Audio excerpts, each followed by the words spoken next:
Hi everyone, my name is Dan. As said, I'd like to welcome you tonight to this little gathering of podcasters in Nairobi to celebrate International Podcast Day. This is where everybody applauds. Happy to be here. It's a fantastic day today. Congratulations to everybody who won an award at the AVPA that was happening 2 days ago. Congrats to everyone, especially Adele, who's going to be joining us and won a bunch of awards, as always. Also happy to have everyone who's here. Thanks for anyone who's joining us online. We're just going to get this show started a little bit right now. We don't have to go very much, but how many people in the room here actually are podcasters or are going to be podcasters? Okay, going to be podcasters or are podcasters? So how many are podcasters? Yeah, are. How many people have passed episode 10? Yeah, 10. That's good. Episode 30. Episode 40. Then hands disappear. Yeah. What episode are you at? 25.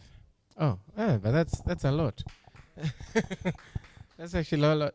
Over here, anyone who has a podcast, are you past episode 30? 25? 16? 40? Should it be higher? 130? Anyway, I'll have you know that the numbers that we can see is that most podcasts don't survive past episode 7. So if you can go past episode 7, you're among the list of excellently thriving podcasters already. And so we are very happy that you're alive and keep going.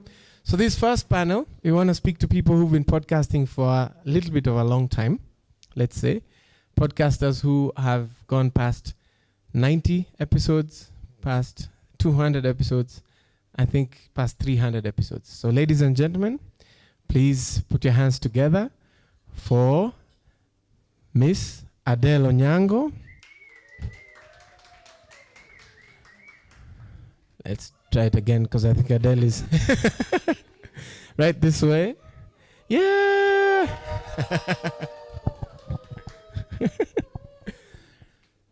Right here. And then please also say hello to Miss Mona of the Afriway 2 podcast.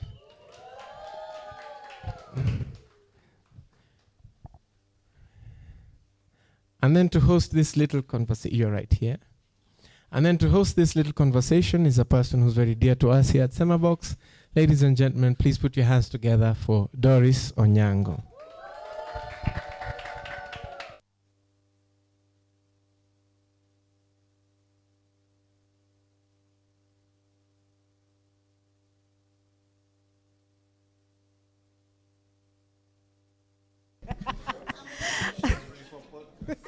Sorry for podcast. Hi, everybody.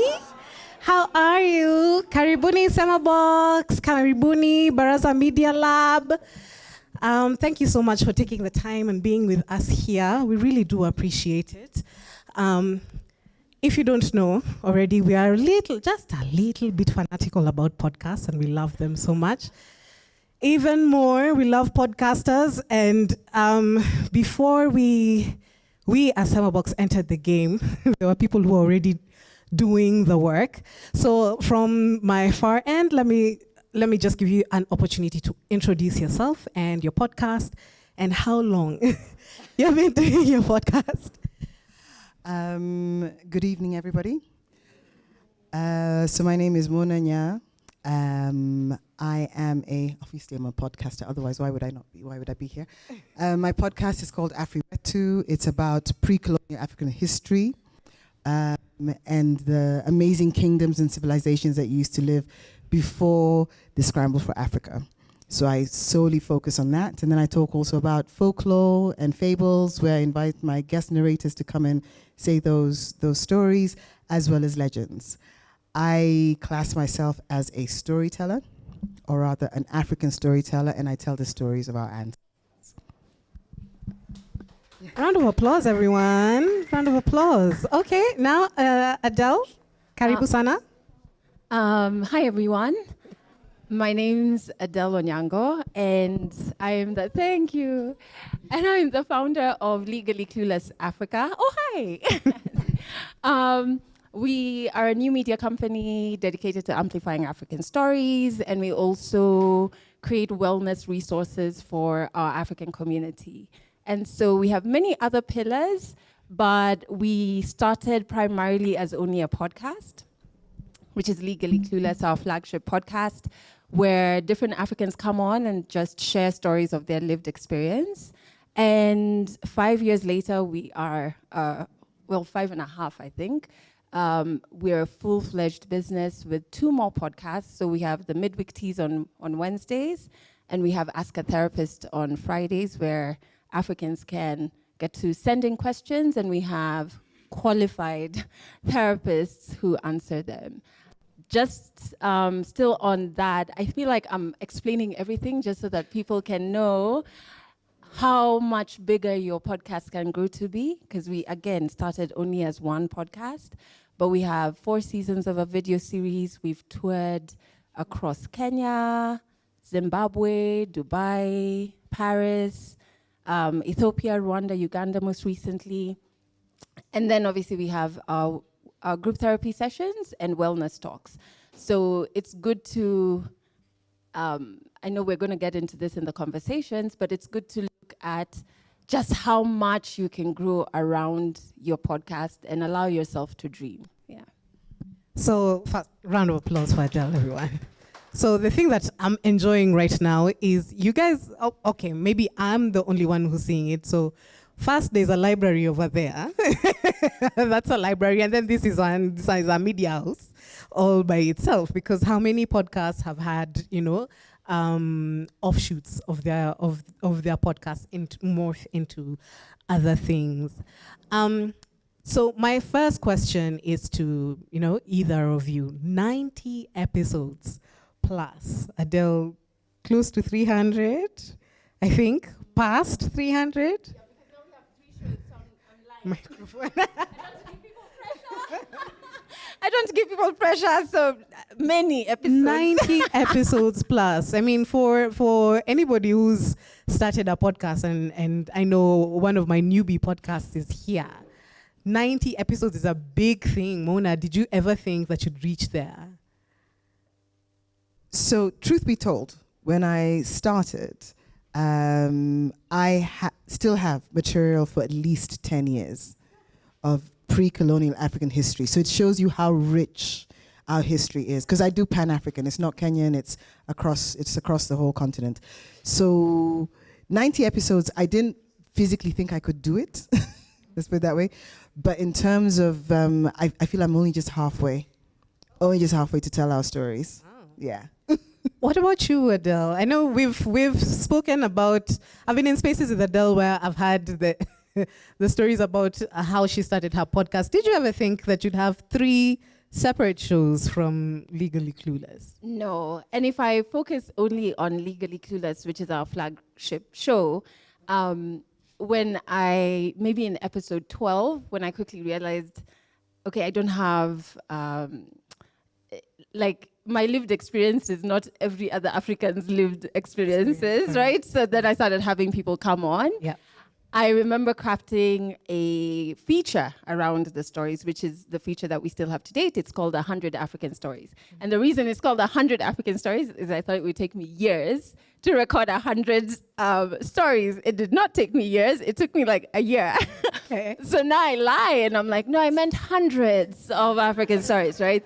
And so I think in my head, I don't really, for the flagship podcast this week, we're on episode 290, which means since March 2019, we've not missed a week of putting out that particular, the online episode at least.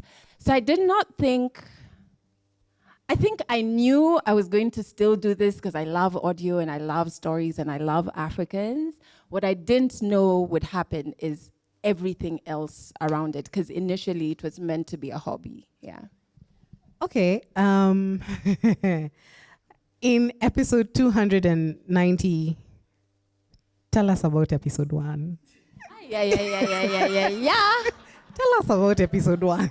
Do you know? And this one, Adele is seasoned broadcaster, breakfast show. I just want to hear about episode 1. You know, when I'm anxious, people have different responses, right? Mine is flight. So I'm trying to cuddle myself to stay on this stage because I don't want to talk about it. Please, let's pretend I started in episode 50.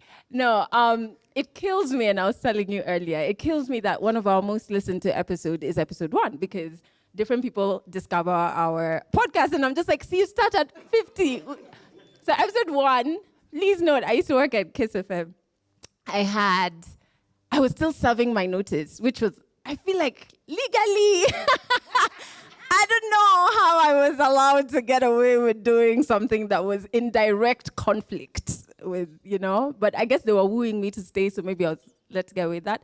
So you can imagine, like, serving your notice, not knowing what the next looks like. I was just like a mess.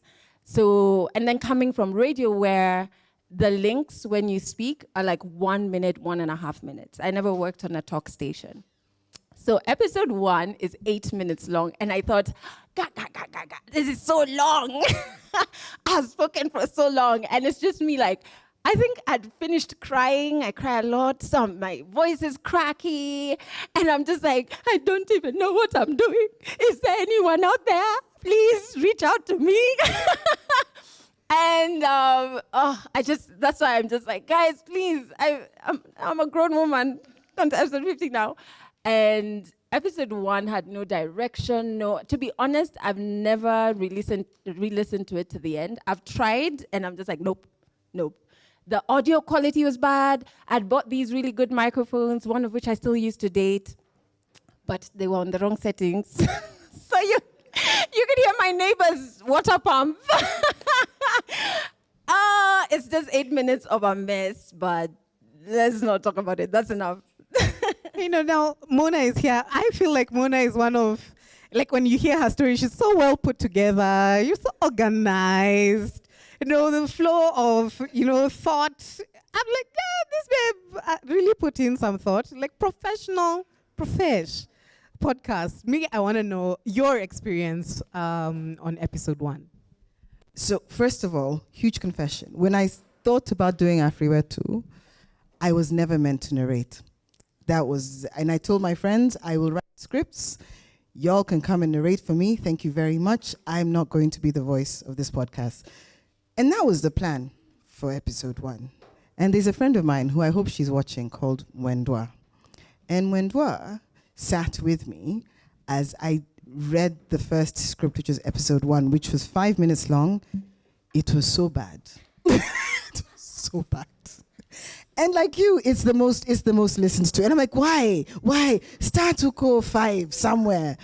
But so when I was thinking of episode 1, the whole point was to sort of get people to understand what this podcast is about. It's supposed to be this intellectual, historical thing. I just blab and blab and blab and blab and blab. And then after it, I cried after, not before. I cried after it. So, we can try and say that. But it was such an emotional release. It was not, and the funny thing is that I did it, and then I looked at my producer and I was like, I do it again. And he's like, no, it's fine. I think he looked at me and he's like, hey, if this chick tries to do it again, we're going to go home. Yeah. So I was extremely nervous. In my head, I thought, it's such a niche podcast. It's pre-colonial African history. Maybe 2 people will listen, and then that's fine. The cringe factor will go down. All of those things. It is the most listened to episode. It is so I'm this close to pulling it down, but I know I can't. Absolutely not. Okay. Please don't do that. Give us a chance. Okay, give the guys who haven't listened to episode 1 a chance to listen to the episode before you take it down. Putting things out into the world for any creator is a very emotional experience. In the words of Erykah Badu, I'm an artist and I'm sensitive about my stuff. So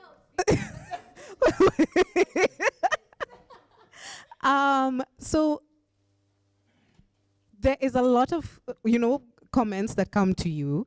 Whether positive or negative, I just want to, have been maybe the worst comments? Now, those ones you look at now, you read and you're like, Sasa huyu. Nimsaidia aje. I just want to know the worst comment, how you reacted to it and how you've like now evolved past that. Okay, so I have two. The first one is for our main podcast. We have different storytellers who come on, and the rule is we always protect our storytellers. Like, they come first. If they say we want our story down, it's coming down. Like, we protect them first. And there was like a storyteller who was talking about, surviving some form of childhood trauma. And it was a very interesting story, and it was by a male African. So you can imagine, like, that already is like, you never hear it from that sense. And then someone came, this is like the very beginning where like, I was handling all the socials, I was, and this person came and I, no offense to anybody's religion or whatever, but came quoting scripture, right? Yeah, about like honor, blah, blah, blah, blah, blah.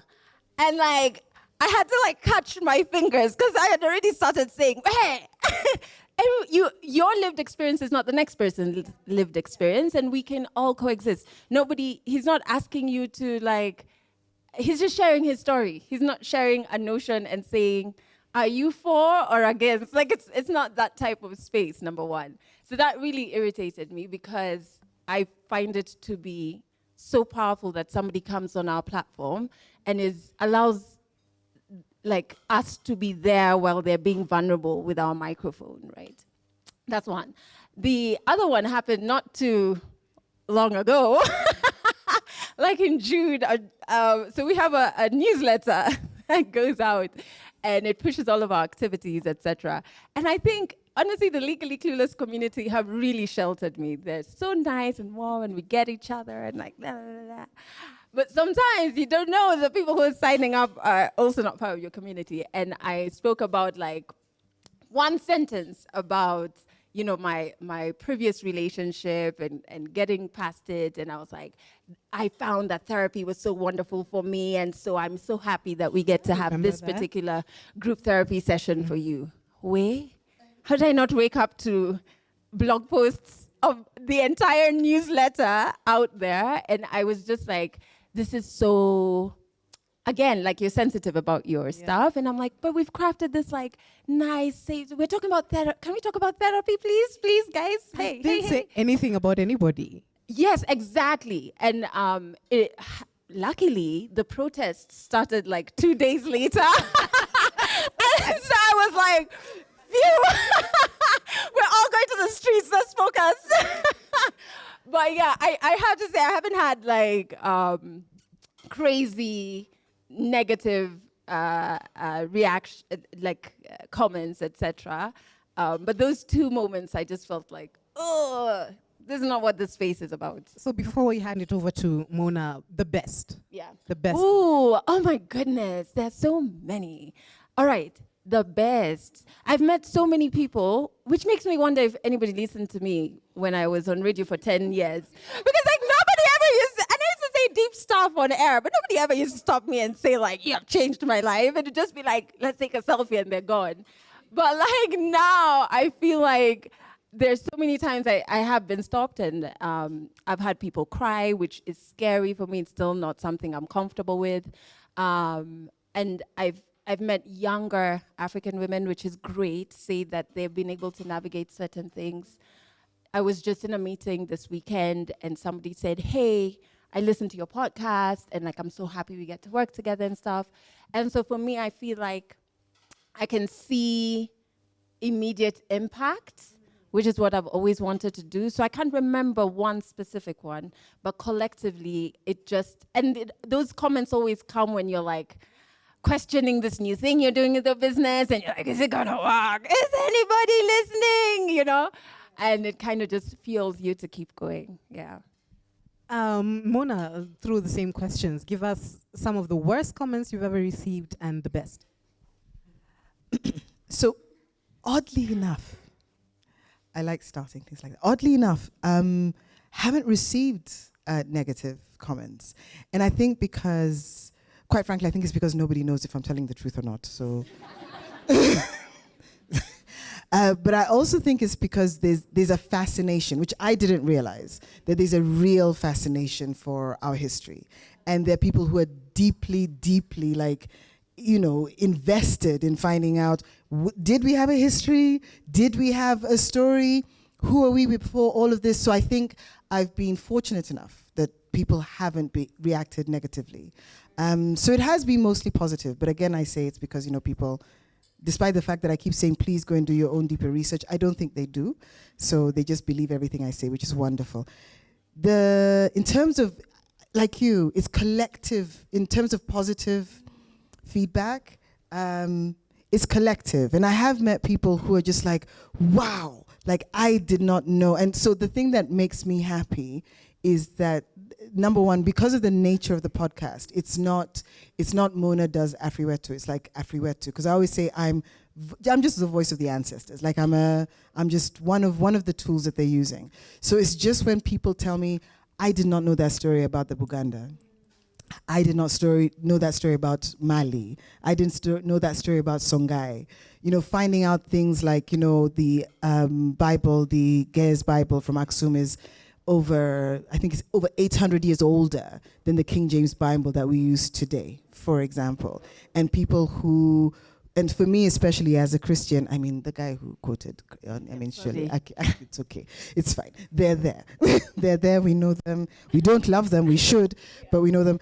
But it's that also validation for me to kind of like talk about Christianity in a different kind of way, in a way that is very rooted in our African story. So it's been a collective love, and it's been really, really good. So it has kept me going in that sense. So Mona, I feel like your I feel like your podcast is somewhat academic also, because it's a historical podcast. Nobody has ever come to you and said, actually, what you have said is wrong. This is how this event went down. Have you ever encountered that? No, wow. But I think the reason is that in my podcast I always say I am not the font of all knowledge, and I say this is an interpretation of the different. So I for my sins I studied law. So the thing that you had to do is cross-reference every single point you did. But I also say this is what I have read. But I always call out that if you are a descendant of this kingdom and you have other versions of this story, please tell us and we will share it. So I think because it's a very open, history is told by whomever sees it, right? And that's the beauty of our stories, that they just they can be retold in 1,000 different ways. So as long as I always try to get the fundamentals, and then everything that is on top is just, a beautiful layer. Okay, so Adele has this wonderful roadshow, if I can call it, to different African countries. So you kind of get to see firsthand who listens to your podcast. You get to interact with your audience, sometimes one-on-one. Mona, do you have those situations where someone from Mali writes in and says, hey, this is actually quite interesting. Thank you for giving our story honor, etc.? I do. I actually have people. I think the most interesting one was somebody who wrote from what was the Congo Kingdom, and who just said, thank you for telling the story as you did. Because there's somewhere like the Congo Kingdom is talked about, especially from a Western gaze, in a very, very negative way. So to hear the story twisted, and it's not that I go and just tell good stories, I just tell the truth as far as I can see it. So it makes a difference for them, because they're like, you're an African voice telling an African story. Yeah. So I think I also get a lot of grace for that. Yeah. But I do get a lot of people from those kingdoms or descendants who say, thank you for telling that story. Mm-hmm. So Adele, how has your experience been when you are out on the road? And I don't want you to speak from a Kenyan perspective, because those are our guys and we interact with them a lot more. I just want to hear Ethiopia or Uganda. How was actually your experience in Ethiopia? Oh my goodness. Ethiopia is so special and so misunderstood, and they've done such a good job of documenting their history, which as we wait for, is it the museum at Uhuru Gardens to be opened, we'll see whether we've also done a good job or not. But currently we have not, right? So first and foremost, it's like there's so much warmth Africans have for each other, at least during our East Africa tour, from anybody who's traveled shooting, you know, airports, and once your cameras and your drones and your whatever comes up, it's just like, we're going to be here for 10 years, they're not going to let us through. But we had so much goodwill in Ethiopia from the airport. I still remember this guy in like full army gear, and we had already started like, I'm good with words. I thought he was going to start like, you know, messing with us because of our equipment. And I was like, you know, we're just trying to tell Africa's story, brother. And he's like, yes, please tell our story. We want more people. You're Kenyan, oh, you're my sister. And I'm just like, Ubuntu, let us through, don't search the bag. And there was just so much warmth, right? And we also didn't do the thing where people go to these African countries and stay in the capital cities. We went to one other city outside. So for example, Uganda, we went to Gulu, which was wonderful because I'm Luo. And to be there and hear like Luo being spoken and understanding that story that we read in like GHC, how it's just like, oh my God, so we really, what? This is mad. And then also just feeling the sense of, there's like a thirst for connection that's happening. And so I feel like it made it important for me to even go back to like our 3-year strategy and think about the stories that we're sharing. We need to kind of fulfill certain quotas and say, okay, we're going to get 20 stories from Addis, we're going to get 30 stories from Adama. Even if they don't speak English, what's our work around this, you know? To actually say, fulfill the promise of what we're saying. We're saying we amplify African stories, but like, don't fall into the trap of just amplifying Nairobi stories, you know? So it was magical. And I honestly, when I quit my job, one thing I told my previous CEO was that I didn't want to be stuck in this box. And I remember telling him, and you can imagine, he's like in his 60s, and I'm there, I want to be out on the road, living where life is being lived. And he's just like, so the bottom line, you know? But to be on the road through East Africa was like so spiritual for me. It's like, oh my God, I'm finally doing this thing that I said I wanted to do. And understanding the nuances. So hearing you talking about the Buganda, we actually, you know, went and looked at historical sites. It's just, guys, Africa is so dope. And like, I want to be able to unpack that for people, one story at a time. So you can tell me, I loved my tour. Wow, okay. So that was going to, my next question was going to be about quitting. Already you quit the job. The podcasting. So this is the thing, right? And like, it's the hill that I'm going to die on. Okay. And I'm also very stubborn. So if you have any stats, please don't even come and tell me anything later. Me, I'm stuck on this. I don't think in terms of sustainability that it can be a podcast alone. Honestly, and by sustainability here, because I love money, I'm talking money and like a machine that runs and stays on for longer. I feel like it has to give birth to other things, right? And so my end goal is not quitting, but it's to identify very early, I know I can't be the host forever, right? And so for me, it was like, okay, establish a board, leave one seat empty because you know you are going to vacate. And then also start having a keen eye and looking for who are these Africans, what type of shows do we want to fill up our Tuesday and Thursday slots with, and ideally in a few years, who would be a great host for the flagship.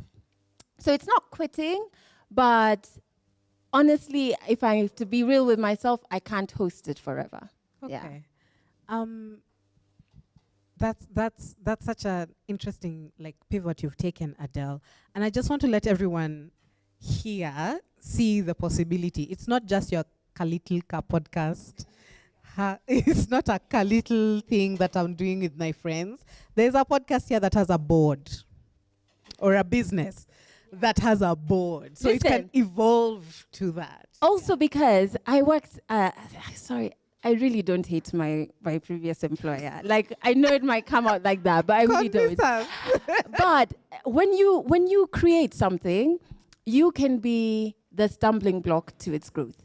And I'm very aware of that. I know it. I see it sometimes, like now that I have other people, when they start saying, maybe you should do this, my first reaction is like, and I have to sit and be like, Adele, really go through what they're proposing, can it work, blah, blah, blah. And so for me, it was for accountability. So the board, I present my three-year strategy. And I have to, like, at the end of the year, I have to go back and say, we have not achieved 1 to 5, but we are working on 6 very hard, And also for me to still be involved in the business, but don't let my founder's emotion limit how much it can grow. Yeah. Okay, so Mona, for you, have you ever thought about just enough is enough with this podcast thing? I can just go and do my lawyering. And from the beginning of how your podcast began, how has it evolved up till now? So complete agreement with Adele in terms of the podcast can't remain a podcast. The slight difference with Adele is that for me, I want to retain the podcast because that's just my baby, it continues. But Afriwetu as it is becomes a business. So it becomes something that, and that way as well, I escape the founder syndrome problem because I want to do things that I don't know how to do. So I have no right to be telling people how to do it. So the idea is to spin that out into animation, especially all of it's still pre-colonial African history, but animation for children, for example, books, comics, whatever it is. So that is the spin out of the podcast. Yet the podcast remains my baby. Yeah, my creative outlet. Okay. Ever thought of just quitting podcasting? Well, I currently am gainfully unemployed. So that means that I have which means that I now have all the time in the world to gainfully feed into Afriwetu. I think I never thought of quitting Afriwetu. I've always thought that everything else is like in the way. So I'm doing Adele's bold step after 5 years, me. Thank you. Quit other things and focus Quit on other things and focus on this. Yes, this is my retirement plan. Okay, so Adele, the biggest risk you ever took, the biggest risk you took was betting on yourself. All these years later, are you closer to where you wanted to go?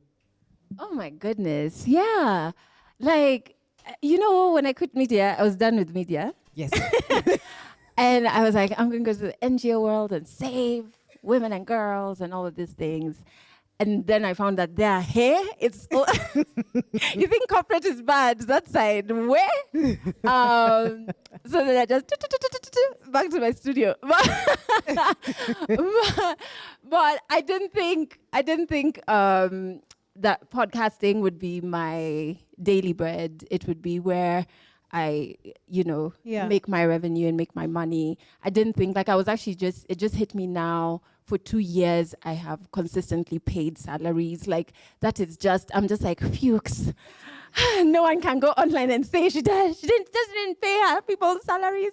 I paid. And so it's just it's brought out, and I really owe so much to podcasting because I would never have found out that I really love business, right? I love how challenging it is. I love how hard it is. I love negotiating so much. I love pitching so much. I hate when I get the job because I'm like, now we have to work. Why can't you just keep pitching and accumulate the money? And so I feel like I would never have known this were it not for podcasting. And it's expanded me I know I'm talking a lot now on a deeper level, which is, I think I don't know if you go online, you see people, everybody who tweets something or posts something, you're quick to convince them that their way is wrong, mine is right, And I feel like the process of recording all of these African stories has expanded me so much. I keep thinking of, I'm not religious, but I've recorded people who have told me they've heard the voice of God. Who am I to say they haven't, you know? And I'm there for the story, and I don't feel challenged. In Zimbabwe, we recorded this guy who's so revered, and it's because there's an ancestor who has, I have to say it in English, and English is such a violent when you translate, but I'm going to use the word possessed, but it's more Tamu than that. He's been possessed by a particular ancestor, and I've just, you know, you sit across stories that are beyond your kind of like your reality, your scope of everyday reality. It expands you so much that you find comfort and strength in your own truth.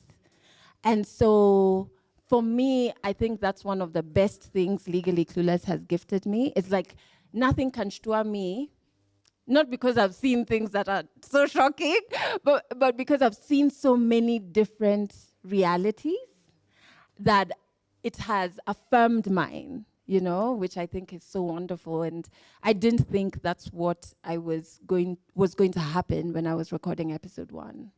Okay, so whenever you're hosting these things, you have a flow of questions, and then a spanner is thrown into the works. I was going to ask Mona, you have a very demanding job. And we're glad it's gone. Oh yeah, okay? it was very demanding. So the job was very demanding. How did you find time to do the job and also do the job of the podcast? And what is it that you have taken from your day job that you're investing in the podcast? I think you've answered somewhat. Yeah. So first of all, it takes a very patient partner. He's in the room somewhere. Yay, Hecklers, this side. Hecklers. Yay for patient because it literally was, I would have to wake up early in the morning to do either my research or my scripting. Okay. Or come home at night and then literally just go straight into AfriWet to research and scripting.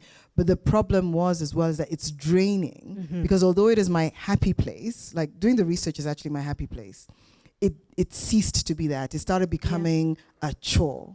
And that's when I was like, hey, this thing is not great. And also as well, in terms of all the things I wanted to do as the spin-off for Afriwetu, it meant that all of that, I was like 7 months behind on my plan. So like you, I had a plan in January 2024. Tulifika July, nothing. Okay, it's been a hectic year. Let me tell you, Ruto. You must go. Ruto must go. Honestly. It's been tough. It's been tough. The internet might be cut off. It's been a tough year.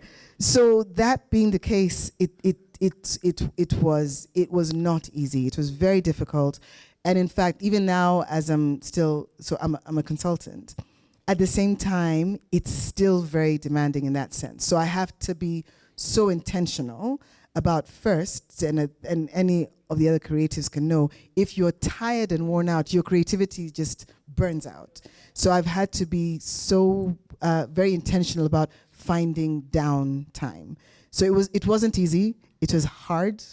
It was difficult. There were tears.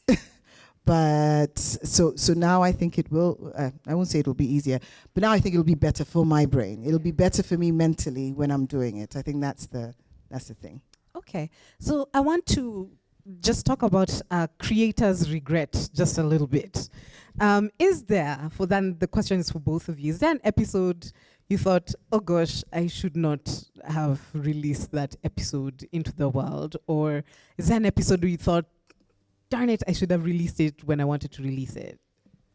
Okay, the second question, no, because it goes out weekly. Cooper Makanga is gone.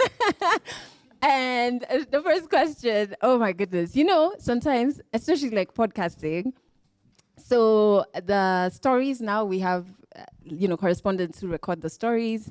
Sometimes if I'm doing the recordings, I'll come and record at Semabox, my wonderful family. But my bits of all the podcast shows, I record in my home studio.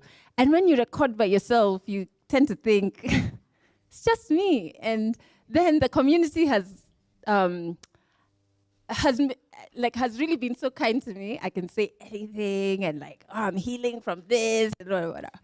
And you forget that sometimes some family members have access to that very same internet, that very same that very same WhatsApp, that very and yeah, they're talking a bit too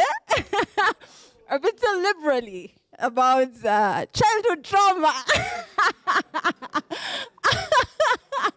You're not saying names. And you have to answer questions. You know what I mean? You're not saying names, but then obviously, like, your family is like, that's Ngane. This is...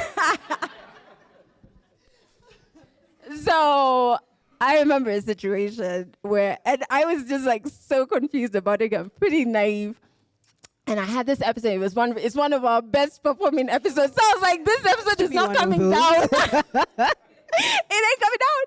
And I was talking about boundaries, and I'd done research, and like my therapist was on, and we're talking about different types of boundaries, and boundaries in family, how they're important. And so I did have some blowback, right? Let me. I've learned from last time. My words. I got some blowback, but I also had to understand that people, especially we're in the wellness space through storytelling, really. And people can only meet you as deeply as they've met yourself. That's one. Number two, everybody has different experiences that is guiding their perspectives. And it doesn't make their perspective wrong or right. It's just guided by an experience that I have no control over and I will never understand. And so sometimes I think I just learned not to engage and just to be like, I guess if you don't like the podcast, don't listen. You also have a choice, But I think that was the first time I was just like, I said what? But I think, it's only that episode because I've not regretted, even the newsletter that ended up as stories, I don't think there's anything I've regretted, honestly. Yeah. What about you, Mona?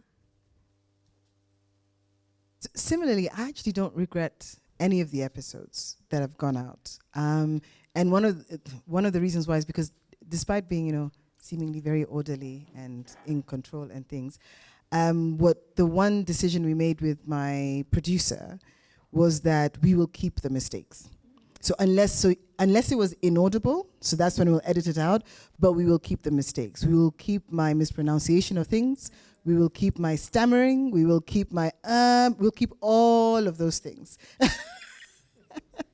So that being the case, because we made that decision, then releasing it out is like, there will be mistakes.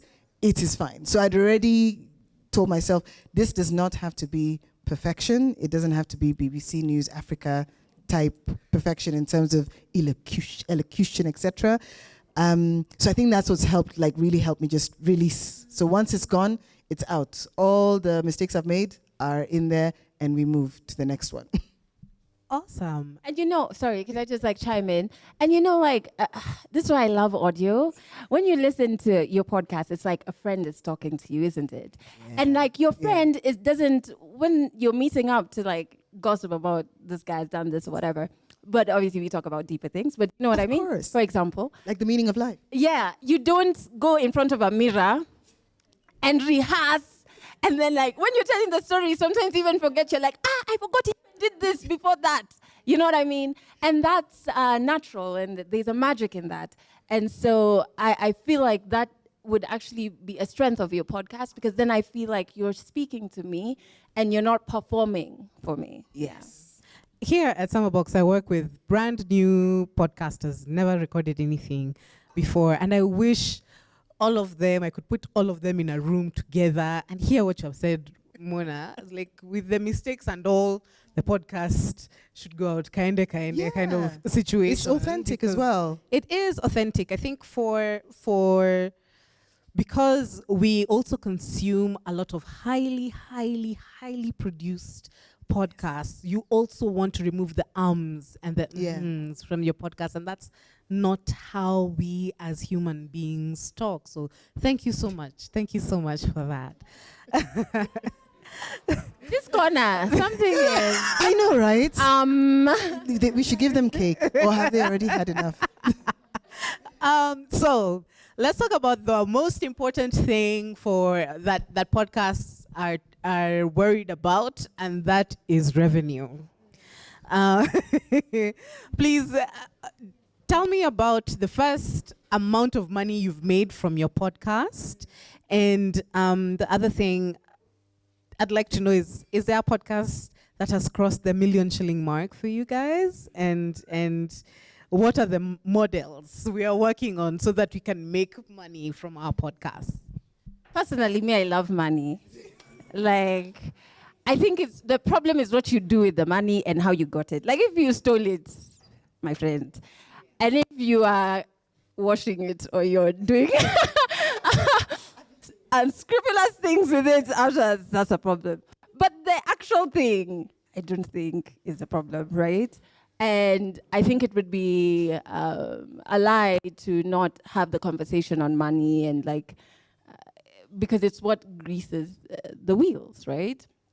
And so I am very lucky. Luck plays a huge role in it, that I'm as creative as I am business-minded and have always been. So I'm very happy that there's those two. So as soon as I create something, or while I'm creating, I'm already thinking this can be sold here, here, here. And it helps the production process, because then I can, if I'm creating a feature, I've thought of where the feature is going to be. If this is an audio-only thing, if this is a video-only thing, I've thought about all of that, which I think is very important to do as you are producing your podcasts. But I didn't think I was going to make money from podcasting. Remember me, I was going to save the world. This was a hobby. And I think my first revenue came in probably episode 50-something.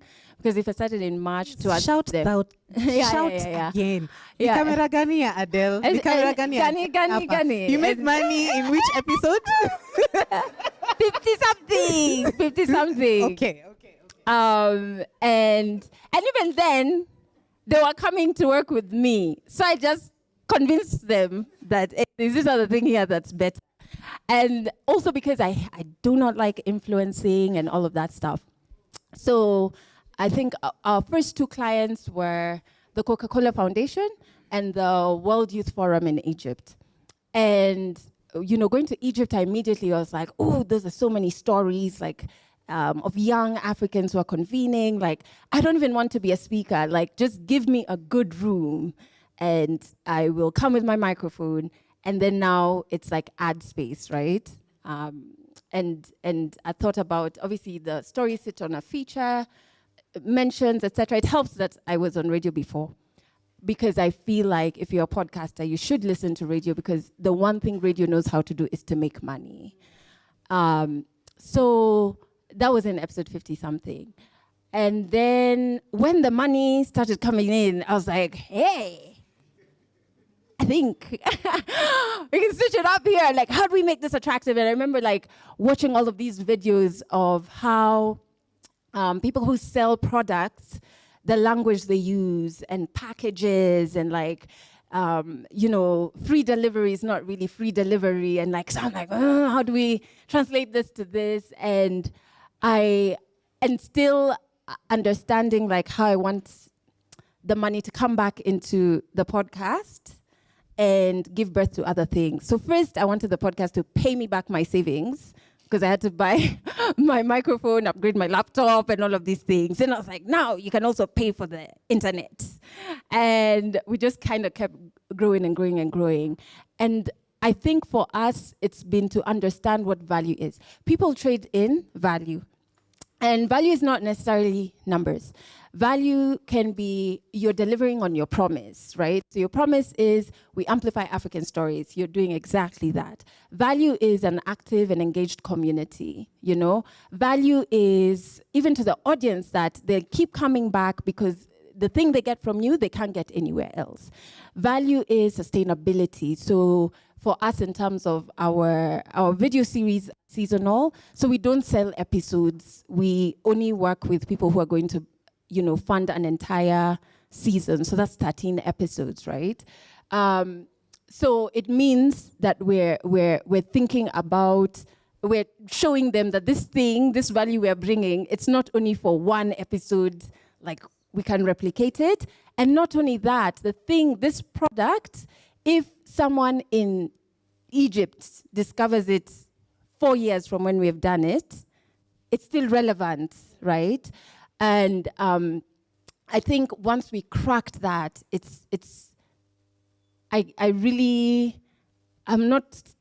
I can't complain because I want more money, but I think once we cracked that, it was easier to pitch. That's one. Second thing is syndication, right? So which is why podcasters, I think Dan said at the beginning, people fall off on episode 7. So it's important to have sustainability, because if you look at syndication partnerships, right? So you get paid, if you negotiate right, you'll get paid a retainer and a percentage of revenue that the radio station makes from the show, right? But a radio station is not going to play your show once a week, because the people who spend on radio want more visibility. So if you can't do daily, then you have to think about what can you do. So for us, every week, we produce 4 episodes of Legally Clueless. 3 go to Trace, 1 goes online. Every single week. And because their partnership is, they get a certain number of episodes per week, per month that they pay for. So I think it's also important to look at options like that, because that helps with revenue, that helps with reaching an audience who hasn't completely migrated to digital and still wants to listen to radio. There's nothing wrong with that. For the last question, is anyone from KRA present? Can you please excuse yourself and go fix eTIMS? Now, invoicing is down. So, yes. Okay. Because I feel like, let's not lie, there actually is money. And the reason there is money is because there is value in podcasting. Yeah.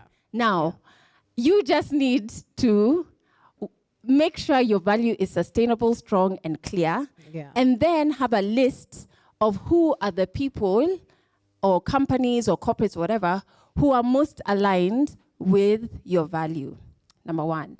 Number 2, how can you structure it in such a way that not every episode has to have an advert, right? So that you maintain the listening pleasure of your community, and you don't become a billboard of just ads running through. You have to think about that. So it's like, okay, if you come on for 6 episodes, how do we craft this engagement in a way that it's an ad, but it doesn't sound like an ad, you know? How do we craft it in a way that for in a year, I can comfortably say we need 5 advertising partners for the podcast, and we will have hit our revenue goals, salaries will be paid, productions will be met, etc.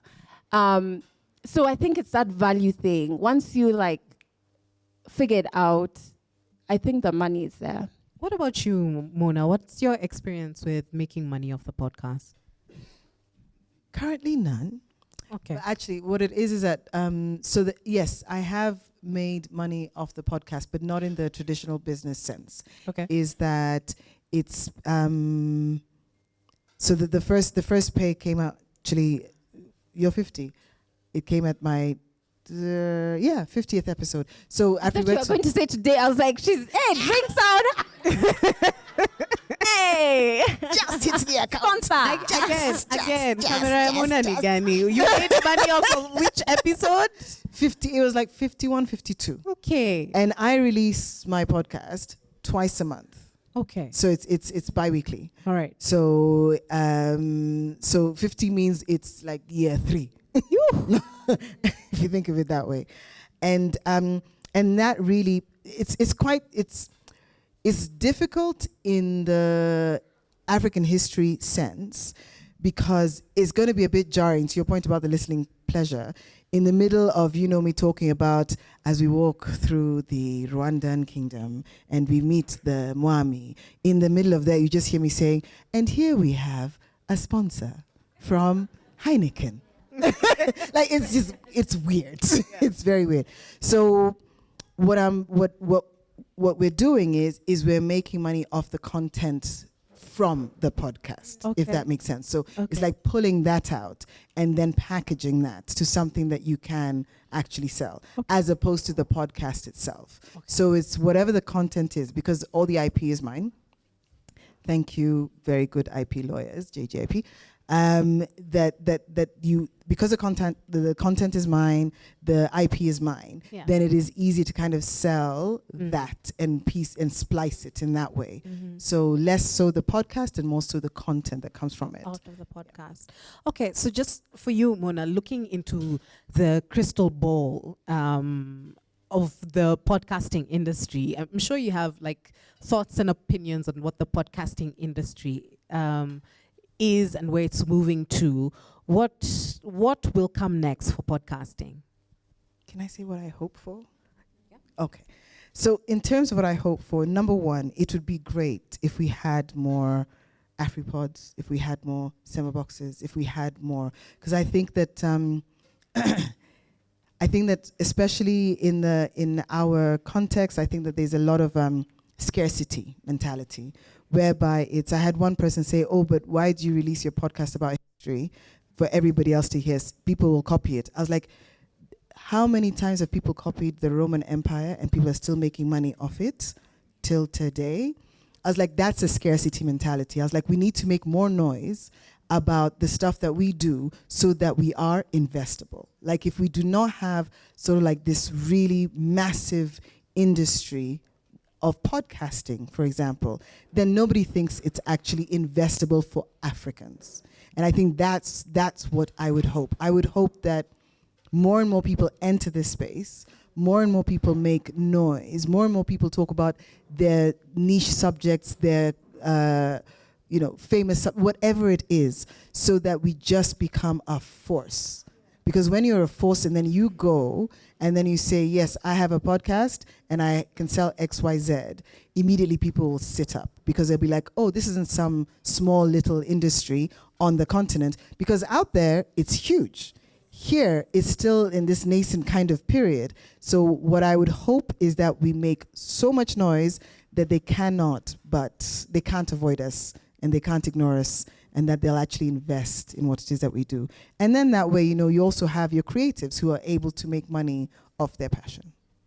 Okay, and Adele, same thing for you. If you look into the crystal ball, what are you predicting for the podcasting industry, and what are you hopeful for? Yeah, let me stick to hopes, so that like, if I predict something and it does, those clips are not brought back, hey, did she say this? And the opposite has happened. So my hopes for African podcasters and creators. One is that we understand what we're creating are actually new media companies, and then the responsibility that comes with that is to say we're not going to do things the way legacy media has done it, even in terms of the content and the shows that we're going to develop, the topics we're going to talk about, how we're going to talk about them. I just feel like in that space, we've not really pushed ourselves out there. If anything, we are mimicking what legacy media is doing, which is sad because Ruto and his people haven't yet turned our way, The other thing, yes, like we can talk about quite a bit still, And then the other thing that I do hope for is a lot more African created tech and like supporting tech, supporting software, be it around production, be it around tracking of our analytics. I think our analytics are still very Western. It would be so nice to have more local, like properly localized analytics. I feel like for me that would help my pitches be a bit stronger, and nobody from outside is going to create that for us. And me, I'm not a tech girly, so I really hope that we have more of that. And again, I think if we can have more if we can crack discoverability, I know Semabox, that's what one of the things Wazo wants to do and intends to do. That is beyond my scope I don't understand that side of the business, so I'm not even going to tap into it.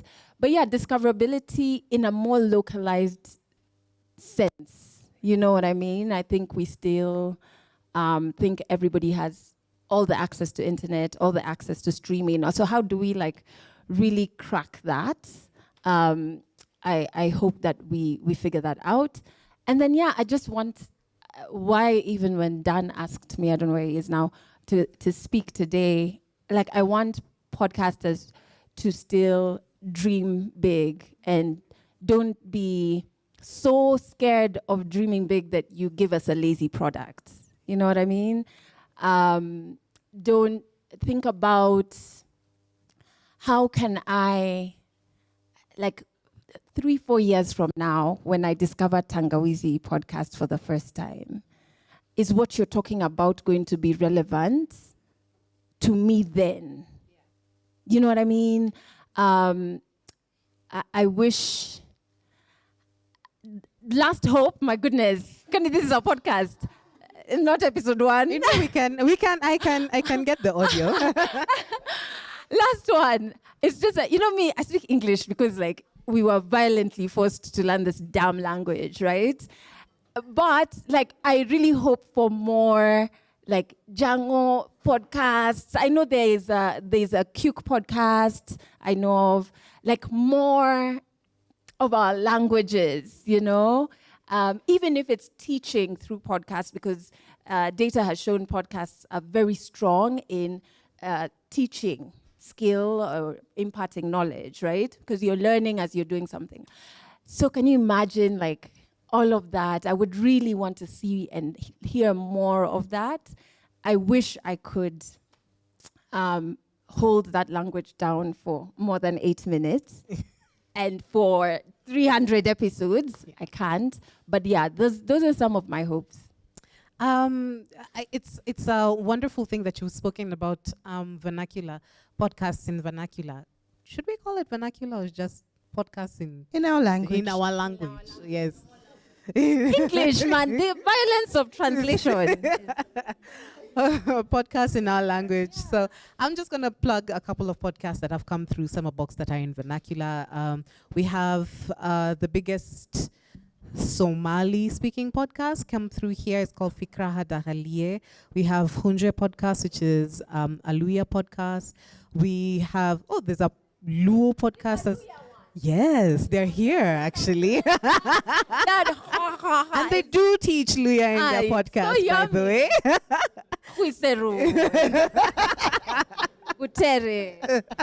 They have a new listener. There's a couple of Kikuyu podcasts that have come through here as well.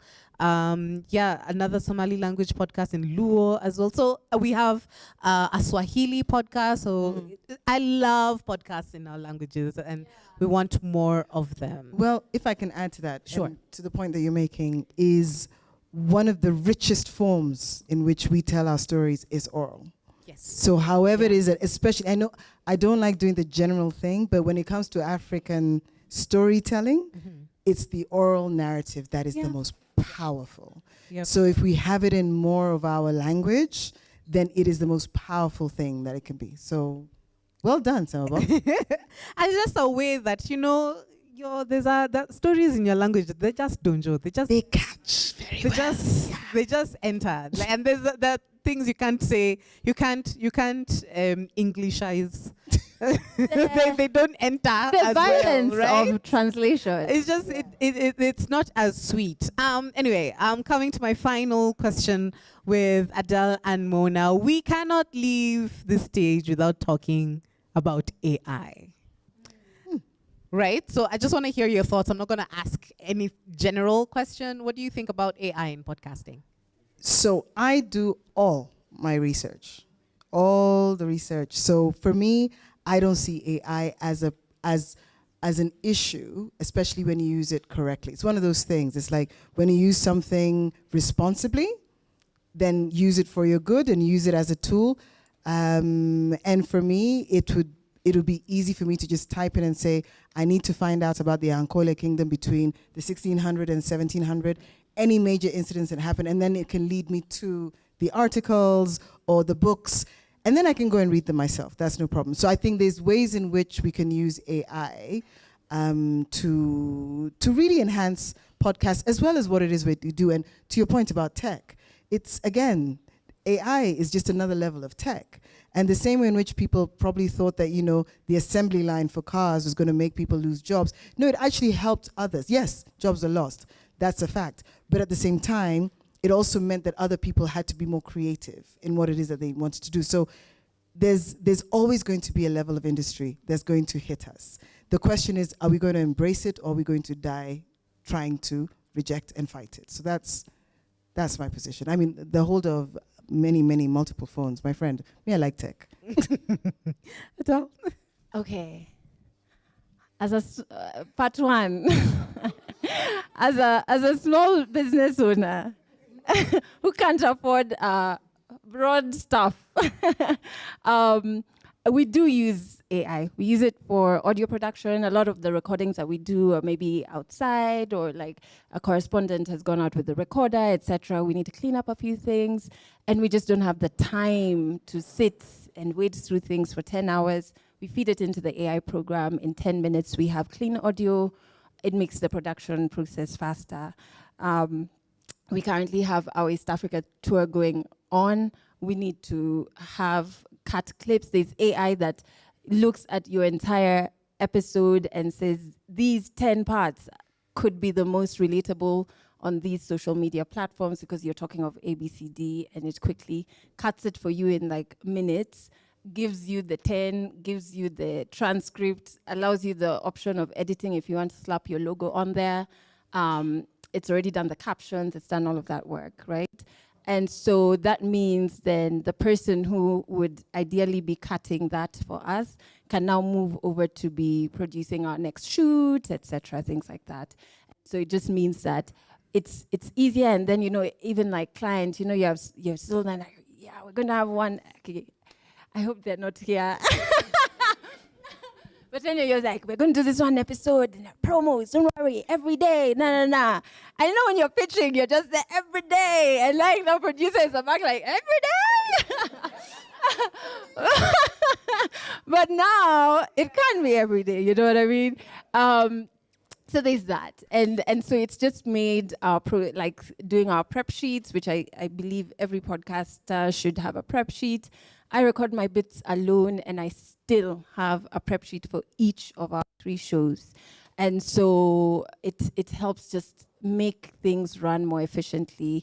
As I said, one podcast, we have to do 4 episodes per week. Then we have the other 2. So every week we're doing 6 episodes of a podcast.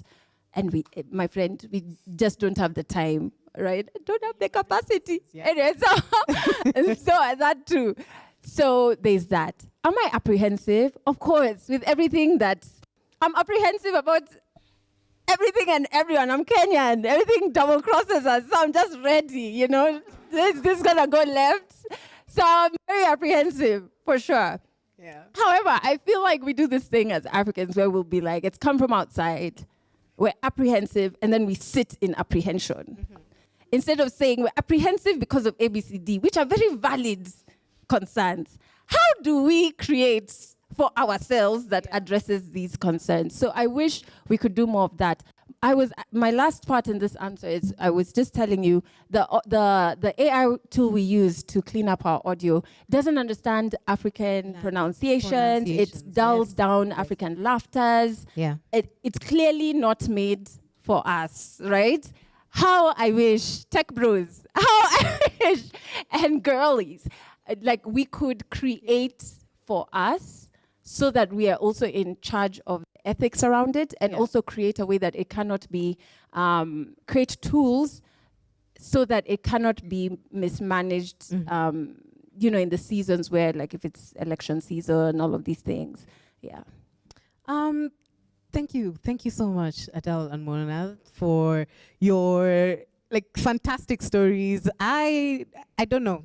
where we would have found them to tell us all these wonderful insights. Thank you so much, everybody, for joining me in this section of International Podcast Day. Do you know today is International Podcast Day, everybody? Oh, yes. Happy International Podcast Day, everyone.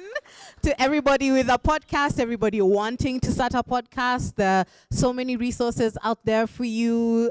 Please follow Mona and Afriway to follow Legally Clueless and all its offshoots. Follow Summerbox as well. We are Summerbox Africa on everywhere, I believe. Follow Wazo as well. You can find Wazo on Android and iOS as well. Please share your RSS feed. We are happy to be sharing your podcast with our audience as well.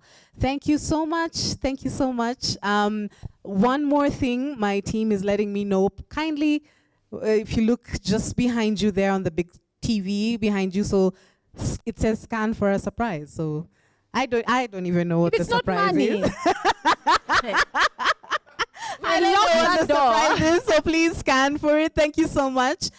Please just hold on for a couple of minutes, and we'll be with you on the next panel. On the next panel, Nyambura is going to host it for us. Thank you so much, everybody. Yeah, so a round of applause for them, please, ladies and gentlemen. We're just going to ask you to stay on stage for the group shot, because internationally acclaimed photographer is in the house tonight. Baushinsky. So we'll just take a group shot.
All over the world on International Podcast Day.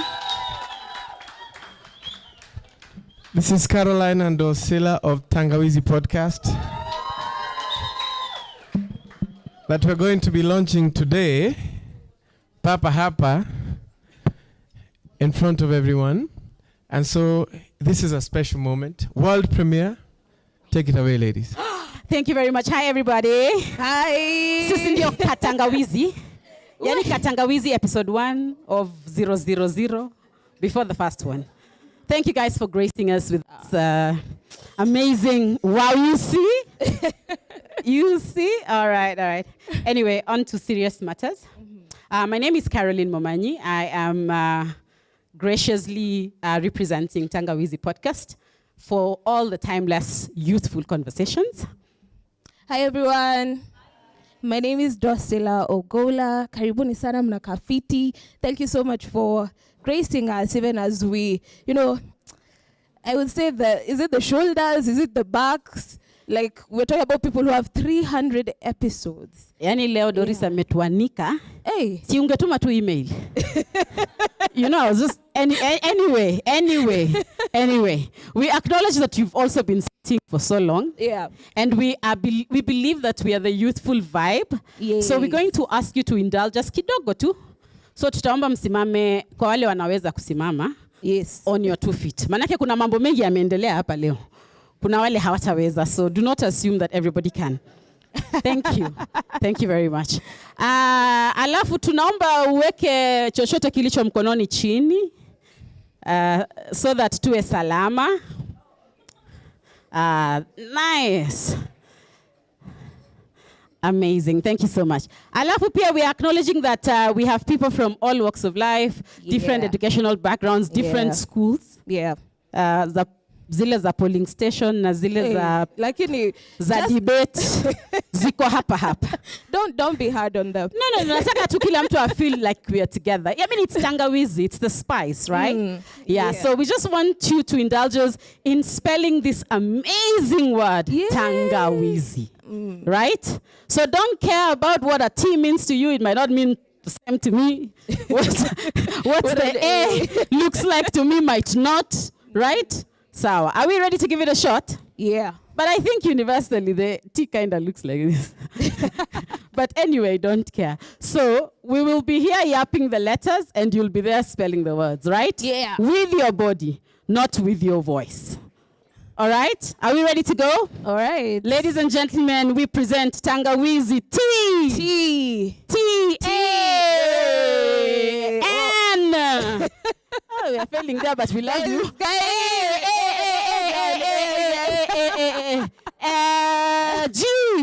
G.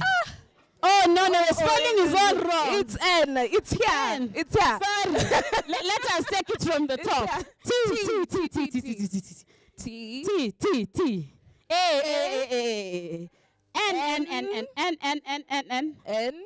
G. I don't know about that. G. A. W. I. I don't know. Z. Oh, Z. I. Wait, musingie comment section mseme atujui spelling. Anyway, thank you so much. You can have your seat. Can I have your seats? Thank you. All right. By the virtue of being a youthful conversation platform, we thought, what a better way than to start this off by unpacking identity, right? Yeah. I feel like that's such an important topic to discuss, and it's very colored from a generational perspective on identity, because what are they called, Gen Z? Gen Z. I think to give it perspective, let's just figure out who is here today. Who is here, right? Yeah. So let's start from maybe baby boomers. Okay. Baby boomers.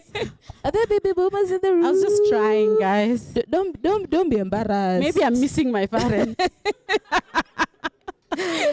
All right. Not represented. We love you if you're out there online and we can't see you. It's fine. So much love. What is next? What is next after baby boomers? X. Do we have? We have an X in the room. I love it. Wow.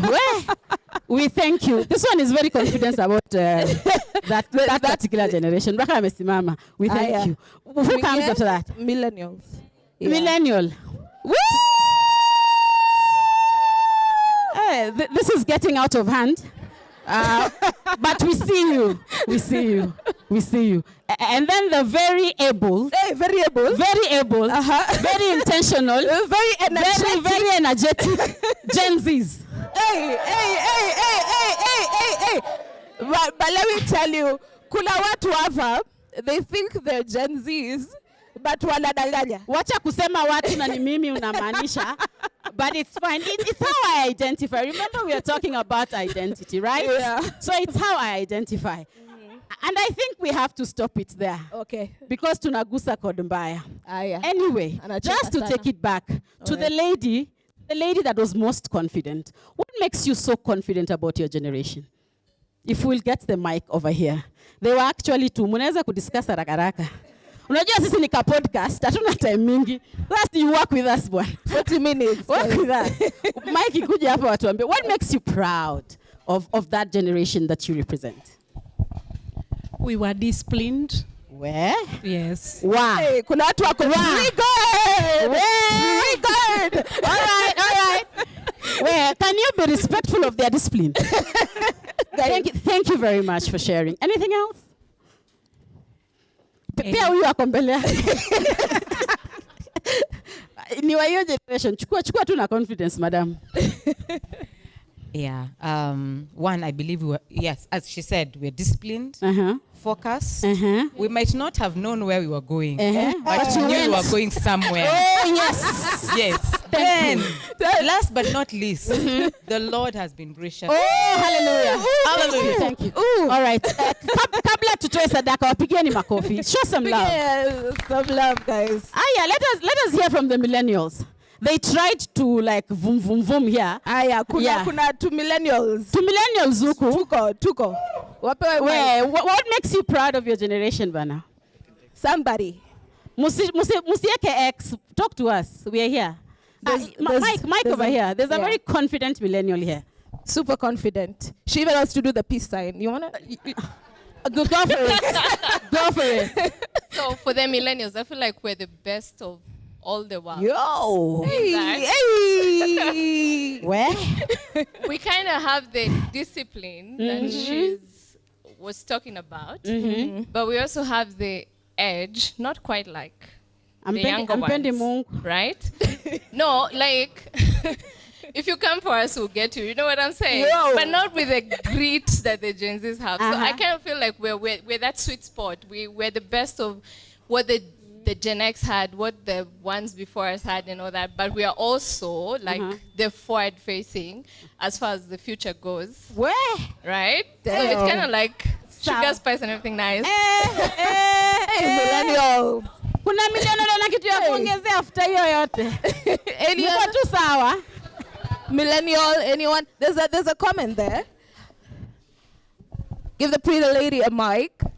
Hi, everyone. Hey. I feel like millennials are the ones who are not accepting shit from others. Wait, Like, excuse the French. You know, we're the ones, I think, breaking barriers by kind of like pushing the boundaries to address trauma, breaking down generational traumas and asking why instead of just accepting everything. So I feel like we're also the ones opening the doors for Gen Zs to follow. Opening the door. Karo, Gen Zs have said we open our own doors. Let me say something. We bwana. Hii podcast pia ni yetu. Aya. Tunaomba mtusikize. Ngoja, hebu tuwapigie makofi hao millennials kwanza. Mbona mna catch? Hebu pia ujenzi hapa. Aseme kitu. Ako. Karibu amalize show. Anachomeka. The point is, what is the hot? point? I really feel like that statement needs to be corrected.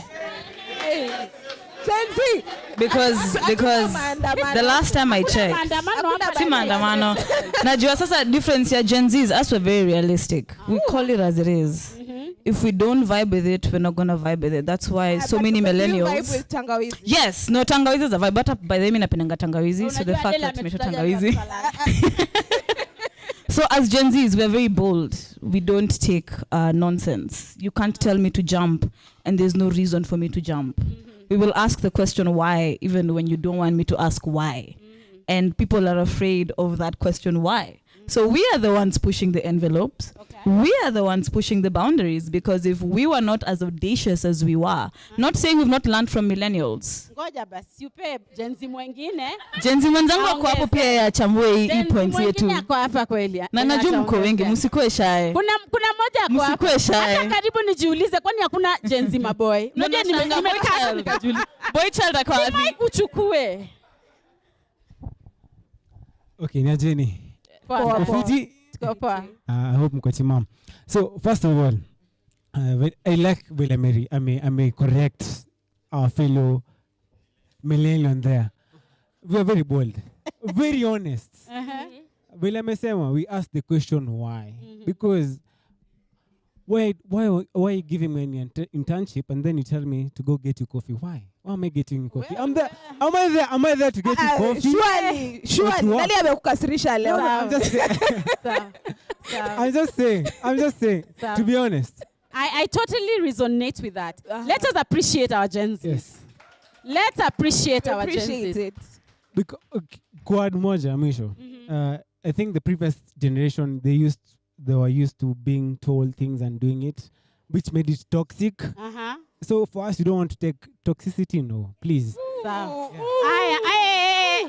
us appreciate. Let us appreciate properly the Gen Zs. Hey, Yes. hey. Allow me to call this podcast to order. Anyway, I'm just saying, I'm not a Gen Z here. Natukubeba tear gas. Natukubeba tear gas. Yeah. Lakini, hii point imenikumbusha, when I was employed, now I am looking for employment. And maybe that's why we have Tangawizi podcast. I don't know. But then I remember this adult in the office asking me to take notes. And me, I've worked in development. I feel that I'm very professional and I can add value in thinking strategy. And then this person has decided in the entire room, and plus I am vertically challenged. So nakanga tu mtoto mdogo mwenye ana maneno. Then this guy decides, where hapo ndio utachukulia notes. And I was like, taking notes is not a skill. Why? Anybody can do it. Yeah, anyone, and why me? Yeah? Why didn't you go like, we're going to take notes, who is feeling like taking notes? But they went right at me. And I think at that very minute, na fili spirit ya Gen Z pia mimi nishaifeel. Hata mimi. Hata mimi nisha. Proactive kwanza sahi in my life. Naona kabisa. And as we are unpacking identity across the lifespan, ile kitu tunaendelea tukiona, nika tuko na similarities than the differences that we are pointing out here. That there were places in life of very ancient people that I'm seeing in the audience who asked this very modern question. Want to acknowledge. Ask this very modern question of why are you sending me for coffee, right? Oh, like umekubaliana na mimi. Najua sijazoea ndio tuko season 1. Sa ukinua tu hivi mkono mimi niko jinxed. Yeah? And that is what we believe at Tangawizi podcast. We're going to add the value in this thought-provoking, day-to-day, like what is it that we are doing? We seated here, as we are very content about our identity as a Gen Z, as a millennial. What is it that you're doing to enable the other? What is it that you're doing to transform the other? Na mimi naona kama Dr. Naitori amekubaliana na mimi, na kama anataka kusema kitu. Hakuna. Guess wrong. Anyway, ni episode 1. I think for me, what I heard from each generation represented was a lot of similarities. But then again, the way it was heard, it was like we're different in this way. But then again, they believe in what they're saying. They believe in what they're saying. They believe in what they're saying. They believe in themselves. And that's similar. And that's across. So it shouldn't be a divide. It should be something that brings us closer to one another to build a better Kenya, because Gen Zs. And to build a better Africa, right? It's not about Gen Zs can do this. It's what can we learn from Gen Zs, right? What can we learn from millennials? What can we learn from boomers? What can we learn? What are we taking home?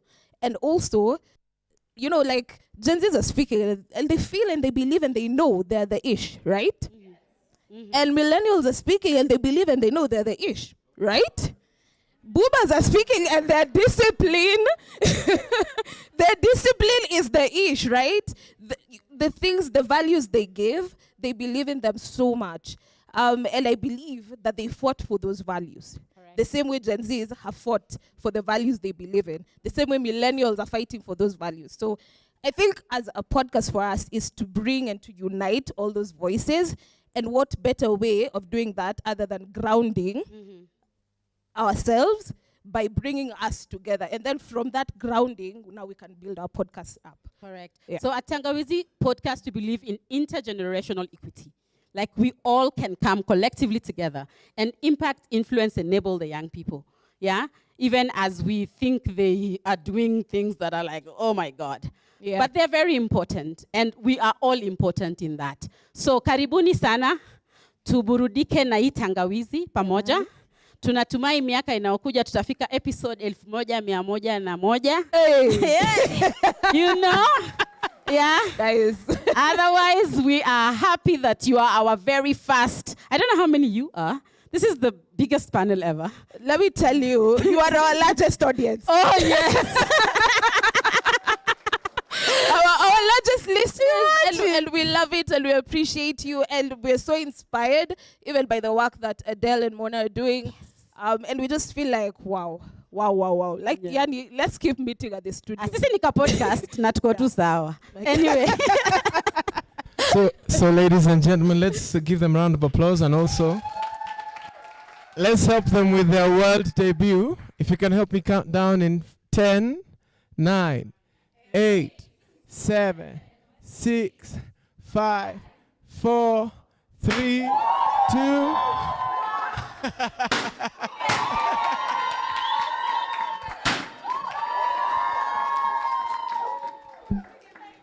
Thank you so much. Thank you, everyone. Round of applause for Tangawizi podcast, ladies and gentlemen. Ya mwisho. Got that. Well done. And we have to take more pictures with them. Apologies if you are not prepared. Okay, so we do our last quick session, ladies and gentlemen. Ya mwisho on International Podcast Day. Are you still feeling good? Yeah, still feeling good? So please put your hands together right now for Mwas of the Mic Check podcast. Come on, you can do a little better than that.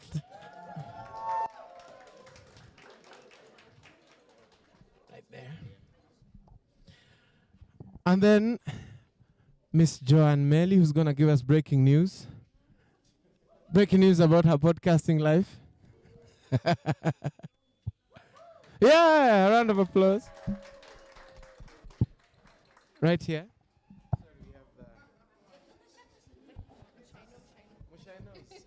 Mushaino Muimu. And then a wonderful creator who we're happy to have with us tonight, ladies and gentlemen, GK Nyambura.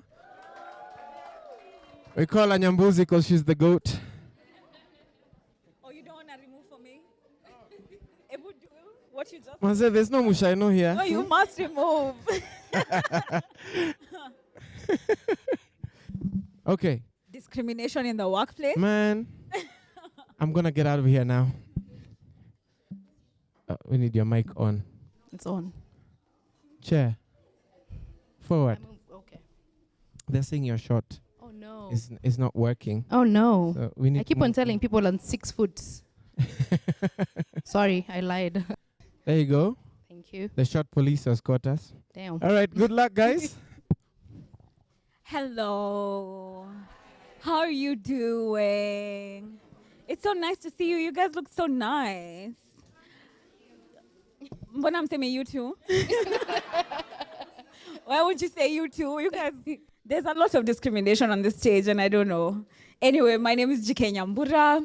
I'm a lawyer, but most of all, I'm a creator, and that's where my heart is. And I'm joined today with some lovely people. I want them to introduce themselves. Babe. Hi, guys. My name is Joan Melly. I was part of the Sandwich Podcast. Now I am a full-time content creator and also looking forward to do a lot of philanthropic work. Oh, yeah. A philanthropic queen. Yes. Okay. Go off, queen.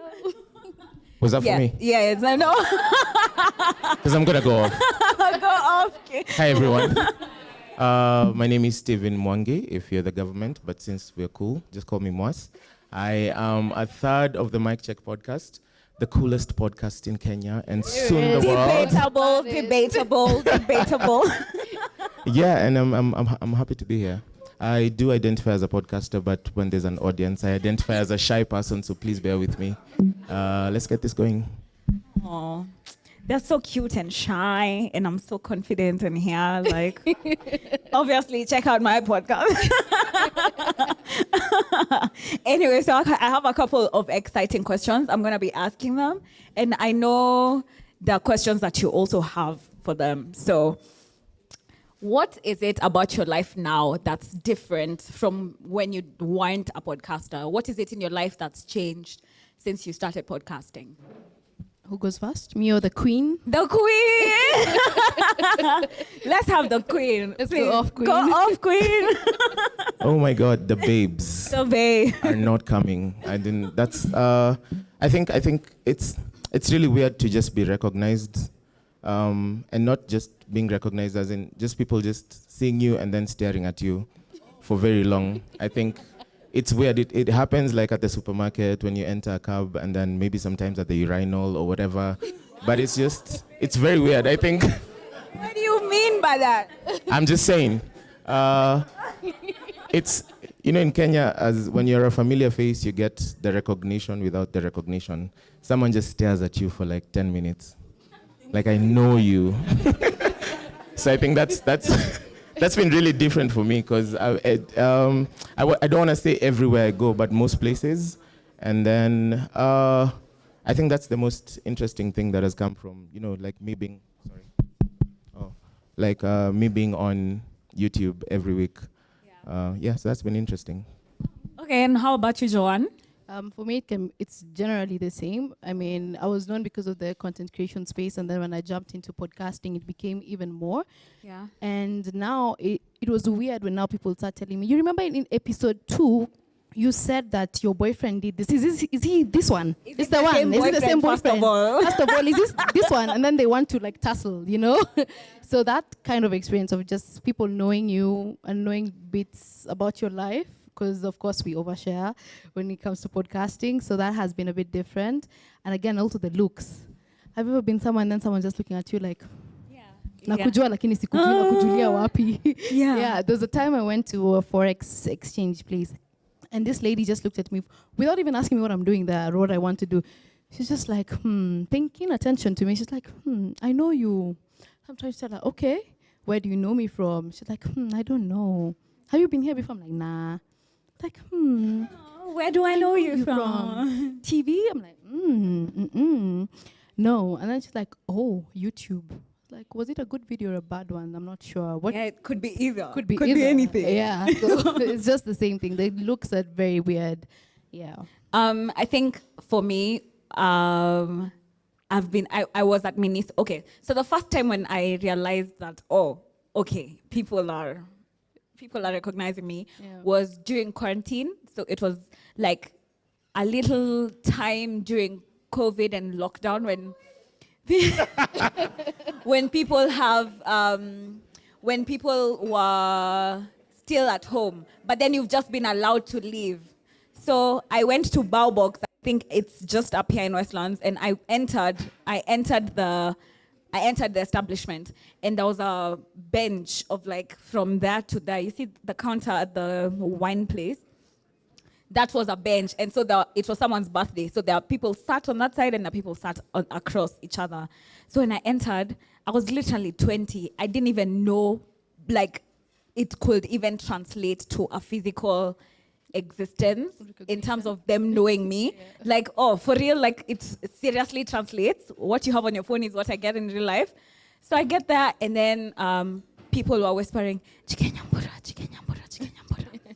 And I got a full-on panic attack, smack right at the entrance of Baobox, because it hadn't occurred to me that, there's like people out there. And I think I was just at home with strict parents, so I was in the house for like a year straight. And then I come outside and everyone's like, "Chike Nyambura, Chike Nyambura." I had to go home. Yeah. That was when I was like, okay, so maybe I need to re-strategize, think about this being outside thing, and is it looking good for me? Wait, by any chance, did it change how you are outside? Because, we are pretty young. I don't know about you. Are we? I don't know about you. It's crazy. We could be dealing with that comes over here, but it's 100% changed how I existed. Okay, it didn't occur to me that I needed to change how I exist outside until an incident. Big shout out to you. Yeah. So it didn't click to me that I needed to change how I am outside. Yeah. Until I was like, mtu hawezi kuwa heartbroken kwa hii city. Mko so strict. Jesus Christ. I think, yeah, for us, like, because we get a lot of comments of guys saying, like, we listen to you when we're at work, and you make work easy for us. You know? Like, just losing an hour or two at work, listening to you. And the weirdest thing for me was, thank you. Go on, sorry. Oh, sorry. The weirdest thing for me was I attended a funeral. A funeral? Yeah, and then when I was done, like, paying my respects and everything, the mortician just came up to me and said, "Mic check." And I think, like, you know, me, the thought I usually have is when people are saying they're listening to you at work, I think of computers and everything. I don't think like anyone is doing a postmortem, you know. It was just weird for me. A postmortem is crazy. And it was weird because I thought it was going to be one funeral, but I was just from another funeral. And then we just met someone else and he was like, I love the content. I'm like, can we lower the body? Well, should have told him I don't like your content. You need to work a bit on your content. Yeah. It's so crazy also when you experience it with your parents. So now what I've experienced now is people shout to my last name. They're like, Melly. So my dad's last name is Melly. So we all turn, we're like, which Melly? Especially when we're in a town where he's known. He's like, Melly. It's like, which one? And then it's so crazy when he turns and he sees it's a young person. Like, I don't think that's for me, that's for you, Joanne. Just stand. That's your fan. That's your guy. That's your guy saying hi. I think it still shocks me that other people know me, and my parents are always so taken aback. So every time I meet someone who knows me, who knows of me, and I'm around my parents, when we're driving back, it turns into a lesson. Now you see if you were doing something wrong, someone like that can record you. And then my mom chimes into that conversation and just becomes a lesson. But anyway, you know, old people and lessons. Turning every joke into a lesson. Jesus Christ, I was joking. Anyway, who's your dream guest on your podcast? First of all, before we even get into this whole podcasting thing, Joanne, are you open to starting your own podcast? And how do you think that would look like for you, because you're already in the scene, but now it's like you're starting over if you do want to have your own podcast, that is? Until today, I didn't think I was ready. So let me digress kidogo. The reason why I took a break from Sandwich Podcast is because I experienced grief recently, and it took me to some dark spaces, and I didn't feel the need. I'd lost sight and lost the passion to create content in that aspect. And now, Adele, sorry to put you on the spot, but you have always been you've always been the person I look up to in podcasting. So I started listening to podcasts because of you. And I loved her since she was in radio, and I was pretty young when she was in radio. So listening to her speak about how Legally Clueless has grown into just more than just a podcast, it reminded me of the goals that I wanted to have for myself. So yes, I am looking forward to having one for myself very soon. I already have the plans. I've just been scared to take I have a plan. I just need a platform. I just feel like I need to take the bold step and just go ahead and do it. I do it scared, do it in whatever way. So yes, I am. I think I should get very serious with it. Yeah, and just for the record, I think you'd be great by yourself also. Like I think it's that stuff. Yeah, I truly believe the same for myself. I can see myself growing in such a spectacular way. And I was just laughing with Moas right now and saying, Adele is exactly whatever she said. I wanted to go and save the world. That's me right now. Yeah, you said philanthropist work. That's me right now. I'm in that phase in my life where I want to go out and help, especially women, young girls. So even the dream that I have for my podcast is something that will help empower women. And I was part of a workshop recently, earlier this year, and we were discussing how we should bring more happy stories from Africa, because we lack happy stories from here. We are always talking about sob stories, and we really, really need to do that. So I would love to highlight beautiful stories from Africa. So empowering stories, talking about beautiful success stories from women in Africa, not only in Kenya, across the board. I would love to need do that. I need it too. I need that. I think it will heal something in me, for sure. Yeah. I recently realized that I've lost my childlike wonder, and and I'm growing old in a bad way. Like I'm losing my talents and my hobbies, and I'm paying less and less attention to things that I loved. So hearing that you want to venture into something new is very inspiring, and I'm looking forward to seeing what you're going to do. Me too. So who's your dream guest, Moss? Who's your dream guest on your podcast? My dream guest on Mic Check. On Mic Check. Yeah. I've said it before. I think I idolize Dave Chappelle a lot. Oh, okay. So that's someone like we really, really want on the podcast. I don't know if it's going to be possible. If he's watching this, please. And then I hope it happens. Like, honestly. I don't know. Talk to me nice. You know, he's my boy. He's your boy? Yeah, he's my boy. See Dave Njoroge. Dave Chavel. Yeah, so I think I've said it on the podcast. And I think when we started having guests, I did realize that the people that I really look up to or idolize, when they come on the show, I'm just silent. I just have like a stargazing moment for 1 hour. I'm just looking at you, talking about your story, you know. But it's someone like I would love to sit down with. I would even give up the chance for him to be on the podcast if he can just take a selfie with me. Yeah. If he just shows up here and like, yeah, that's my dream guest on the podcast. And this, I don't know if you're gonna answer this, but what was your worst episode? My worst episode? Yeah. I haven't had a worst episode. Shut up. They've all been bangers. No. You just have banger after banger. No, but I will say this, that we're a trio of three. So shout out to Mariah and Jaxie, who are very good friends and my co-hosts. We usually have this conversation where, because we record every week, we do 2 episodes. And sometimes you don't show up at your best, you know. We all have our 9 to 5s, and then, you know, you have your full week, your family, your situationships, all issues you're dealing with. Oh, your and then you have to show up. Like me and my little one, yeah. I'm sorry. Who's my dad. Yeah, but we do have, I don't think we've had a bad episode, or like an episode that I would say would be the worst.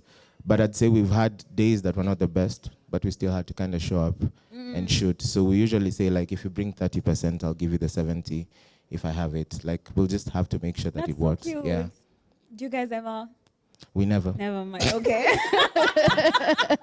We record, yeah. But the nature of our podcast, the nature of our podcast is so weird because we don't edit anything out. Oh, wow. So when you say start action, wow. till Same. cut, yeah. Me too, but it's because I Everything goes, yeah. Yeah. No, that's Yeah. very interesting. Wow, that's crazy. Yeah, that's amazing. And I actually really admire your podcast. I love mic check. Oh my God, I'm nervous. You guys make me so nervous. I'm shy. Anyway, I really like how organized you guys are. Like, even your backdrop is so attractive. Like, just the setup of a podcast. I remember being like, oh, every person and their mom is starting a podcast. But then your setup is so lovely. It's not the overwhelming podcast setup that I've seen.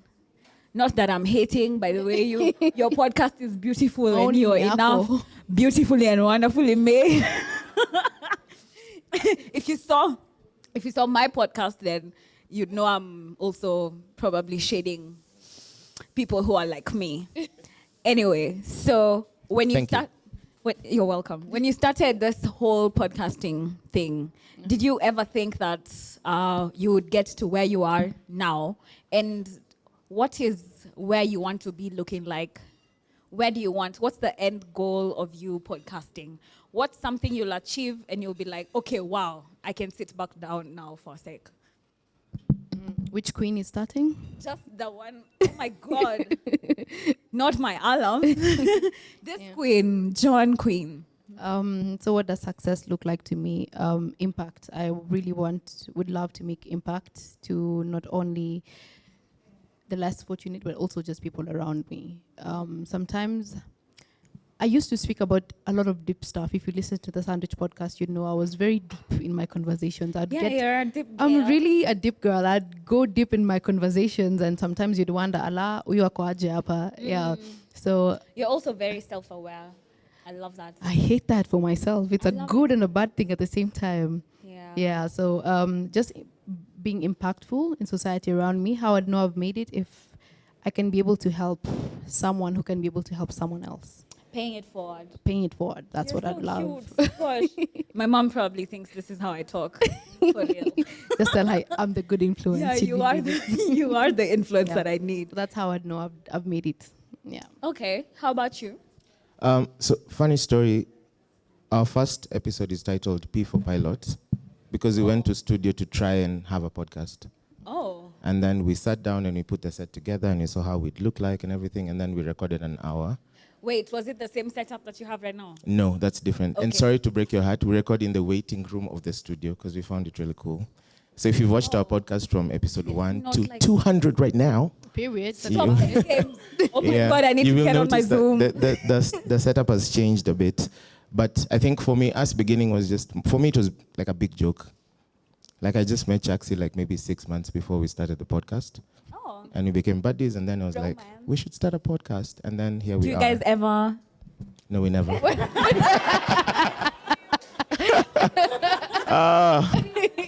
He doesn't make me scream. Gagged. Why'd you laugh? Gagged. So So anyway, when we recorded like the first, it was supposed to be a pilot that we were gonna review and look at and see the potential and discuss and everything. And then it's sort of, we just decided, should we upload this? And then we uploaded it, and I was so happy to get our first like 400 views. Yeah. And I was like, oh my God, there's like, 397 more people, watching this thing. And then we said, should we meet next week and do an episode 2, and then 3, and then 4, and then 5, and then 6. And at that point, I didn't know like this was gonna be a serious thing. But at this very moment, I would not even like to define what success looks like for me, because things have changed. The community that we have built, the people that we influence, the things that we want to do, they're all ever evolving episode after episode. And for me, I don't even know what success looks like for me. I would tell you I would want to tour or impact a life or change someone, or like maybe, headline a concert or quit my 9 to 5 or anything. But I just sit down every day and think like, what more can I do that would lead me on to the next dream? And that's it for me. Damn. Wow. Oh, Nakwanga, I'm smart. Hey. P for pressure. Hey, thanks. Wow. Why is he showing off like that? I don't like it. I don't like it. I'm not feeling your vibe, but it's nice that you came anyway. So, if you weren't podcasting, what would you be doing? Wait, actually, I was supposed to talk to you about. Every time someone says my mom didn't raise her quitter, I'm like, one thing I'm going to do actually is quit. I'm going to quit, take a break. Yeah, I'm going to take a break. Let's take sleep on it. I need to take a nap right now. Yeah. Yeah. So what will you be doing? Child, I'm creating content still. I've gone back to school. Oh, no. Yes, I have. I have gone back to school to study this philanthropic work. So I'm doing gender studies and women empowerment. So I'm being very serious with this. Stop, you are. I'm not joking. I'm not playing about it. Yeah. So that's what I'm doing now. And I'm just trying to grow myself in that aspect to see how I can help. Gosh. Yeah. Okay, the show is over. Go home, everyone. Cut. Yeah, cut the cameras dead ass. No, you're being so for real. I'm not playing. Yeah. I thought you were just a girl with a dream. Now you're a girl with a dream who's making. When I was deciding on quitting, taking a step back from the Sandwich podcast, I had to have a plan. Normally, I do things and I just freestyle with them. I know you in that cap. You remember that message that was written on the serviette? Nimejiandaa jinsi nilivyokuja kisa na maana nimeboeka gwaheri. That's always been me. So this time, first of all, this thing for getting to your mid-20s and then you start panicking. Oh my God, what am I doing with my life? Am I on the right path? Am I there? So last year, December, I was having a crazy breakdown for God knows what. I was crying. And who knows why? Typical girl behavior. Typical girl behavior. Shortly after my periods came and I understood why. That's why. That's why I was crying. Okay. But I genuinely felt like I was not satisfied with where I was and what I was doing in my life, and I wanted a different plan.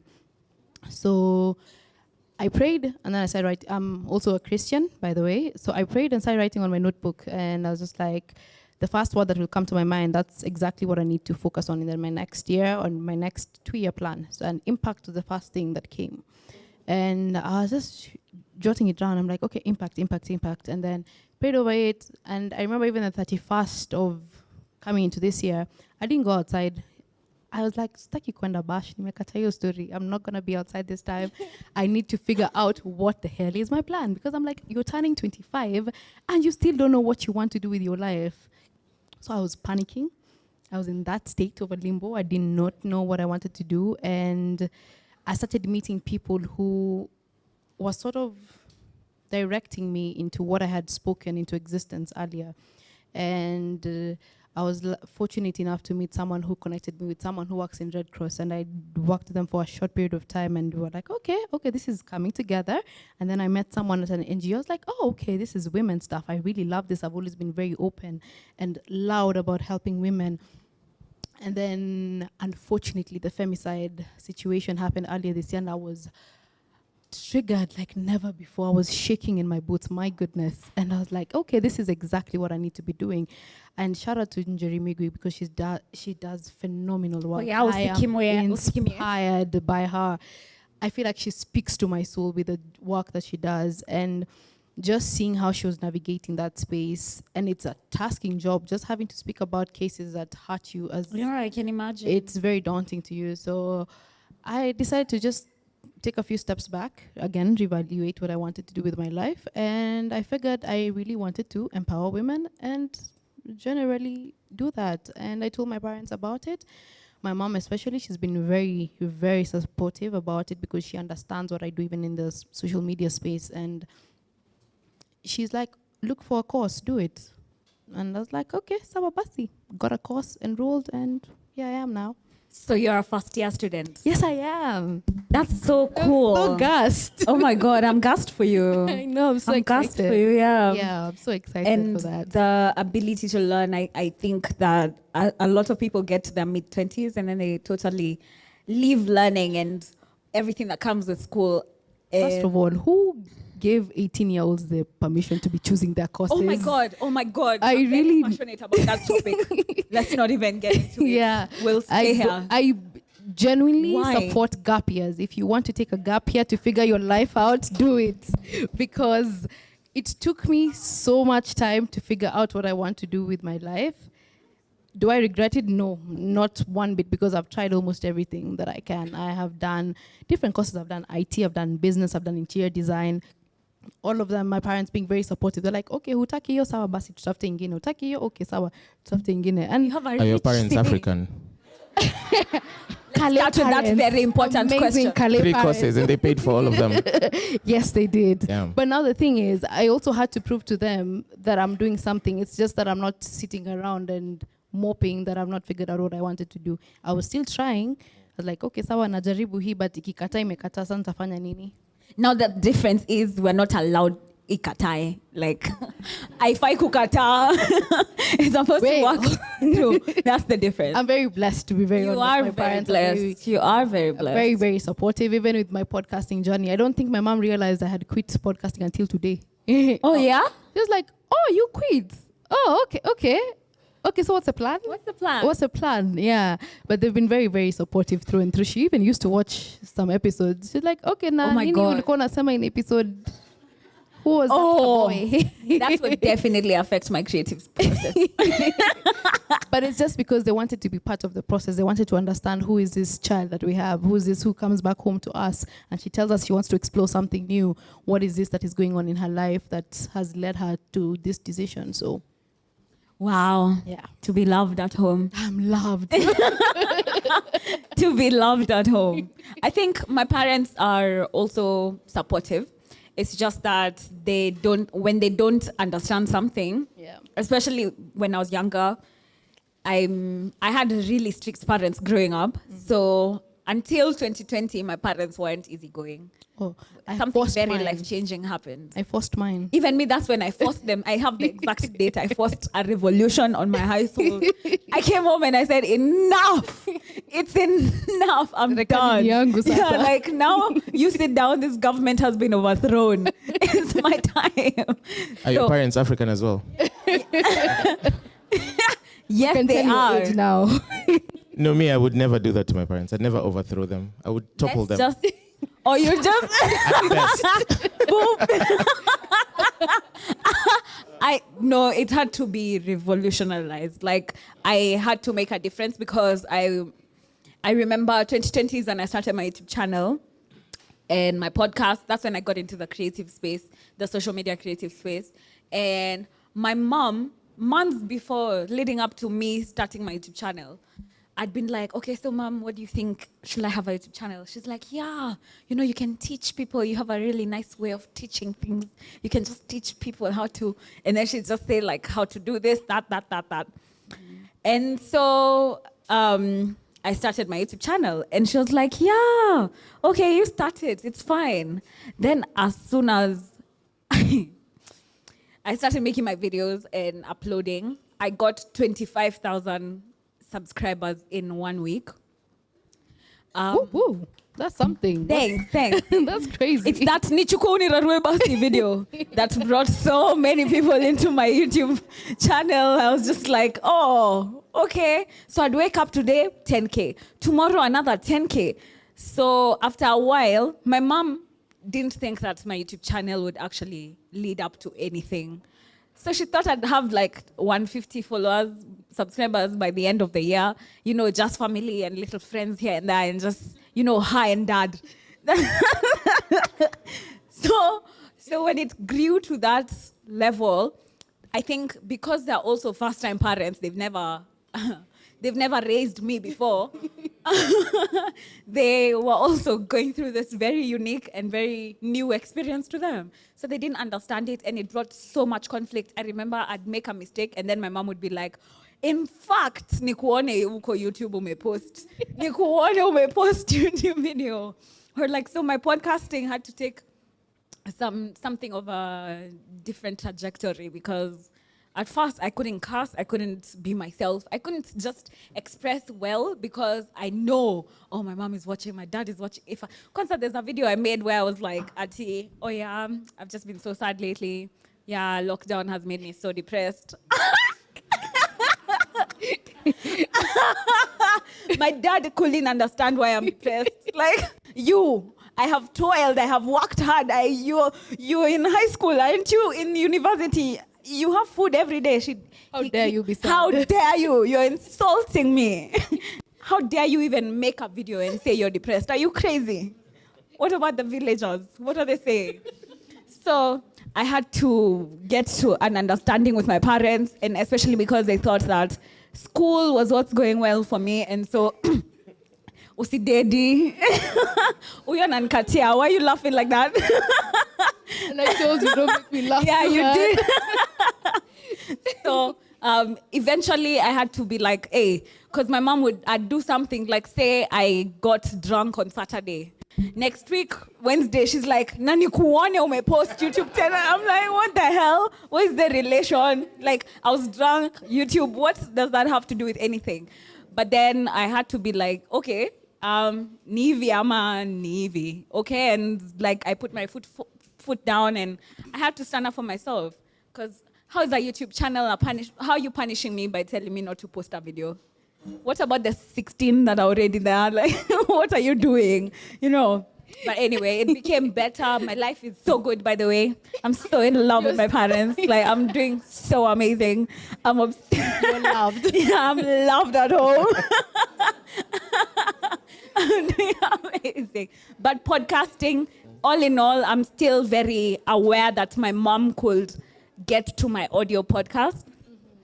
And she doesn't have access to it? No, it's just audio. So tech illiteracy. I praise God for tech illiteracy so much. I'm just like, yes. I was almost thinking you can block someone from watching your podcast. No, for real. I thought I could do the same when I started at the Sandwich Podcast, because we used to talk about wild things. Everything. And one time my mom stumbled upon a video where we were talking about condoms. And, it's not anything crazy. I mean, I'm telling someone to practice safe sex, Oh, she lost her mind. Oh, yeah. She lost it. She couldn't believe, how dare you talk about something so, how can I say it? Sacred. Vile. She Taboo. was just like taboo, nongelea, just sex. And I was like, girl, what do you think people out here are doing? First of all, you should be thanking me for telling people to strap up. Yeah, first of all, I'm doing everyone a favor, a huge favor. A huge favor. First of all, I'm telling you to be safe, practice safe sex. Safe sex. She lost it, but she's calm now. That's a conversation you had with your parents. My... One Once again, I'm Most how your parents. And I feel like I'm being pranked because I think. Do you need me to call Child Protective Services? Let me tell you, my dad is old, like old. How old is your dad? My dad is almost 70. Same to my father. Had me late. Hey, yo. I'm But lucky. I know, okay. I'm still trying to convince him what a podcast is because he doesn't know what a podcast is. My dad, till this date, he believes I'm a TV presenter. Because he sees me on TV. And then I'm like, this is not TV. And he's like, then explain why you're there. And I'm like, it's a podcast. 1 + 1 is 2. Yeah. Yeah, so he's still trying to get like a grasp of it. Yeah. But it's also very interesting to see like older people. My dad would never watch my podcast, but he's a big fan of it. He's African, you know, like how, like I know Davido's dad doesn't listen to his music, Oh, but he does. supports it. No, he doesn't. He does. Like on the, He really does. not at the shows, airpods. Best believe he's one of his biggest supporters. May I didn't know you guys know Davido's dad, but Maybe he's my friend. yeah, my dad is my biggest supporter, but like he's never watched a single episode. He always says like, kijana ako kwa TV. And then muone show yake inaitwa mic check, blah blah blah, and then he always like asks people to subscribe. And it's just it's nice. It's nice. That's nice. I am loved at home as well. Oh, okay. Just a bit of old school love, but I would never bring up condoms in my family. Just to say, See, but the thing is, it's just because my mom is very in touch with what I do. Like, she follows me on Instagram. She's always commenting, replying to my stories. Your mom is on Instagram. Yes, that's my girl right there.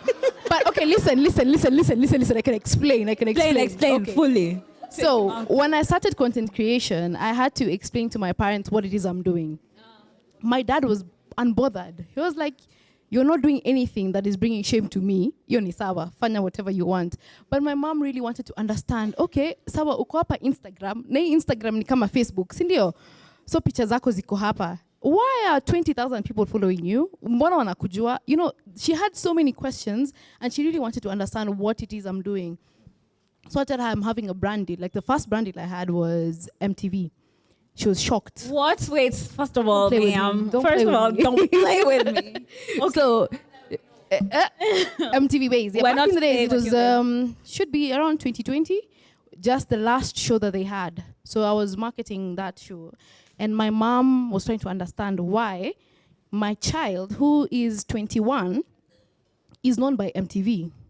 And she used to see MTV, they used to play those songs, and all she could see was twerking. So she's like, yuck, my baby. Why is she doing this job with them? So I had to loop her in for her to actually be okay with what I'm doing. So I downloaded Instagram for her, made her join, and then I was like, okay, follow me. Then you can see what I've been doing. I'm not doing anything bad. I'm not misbehaving.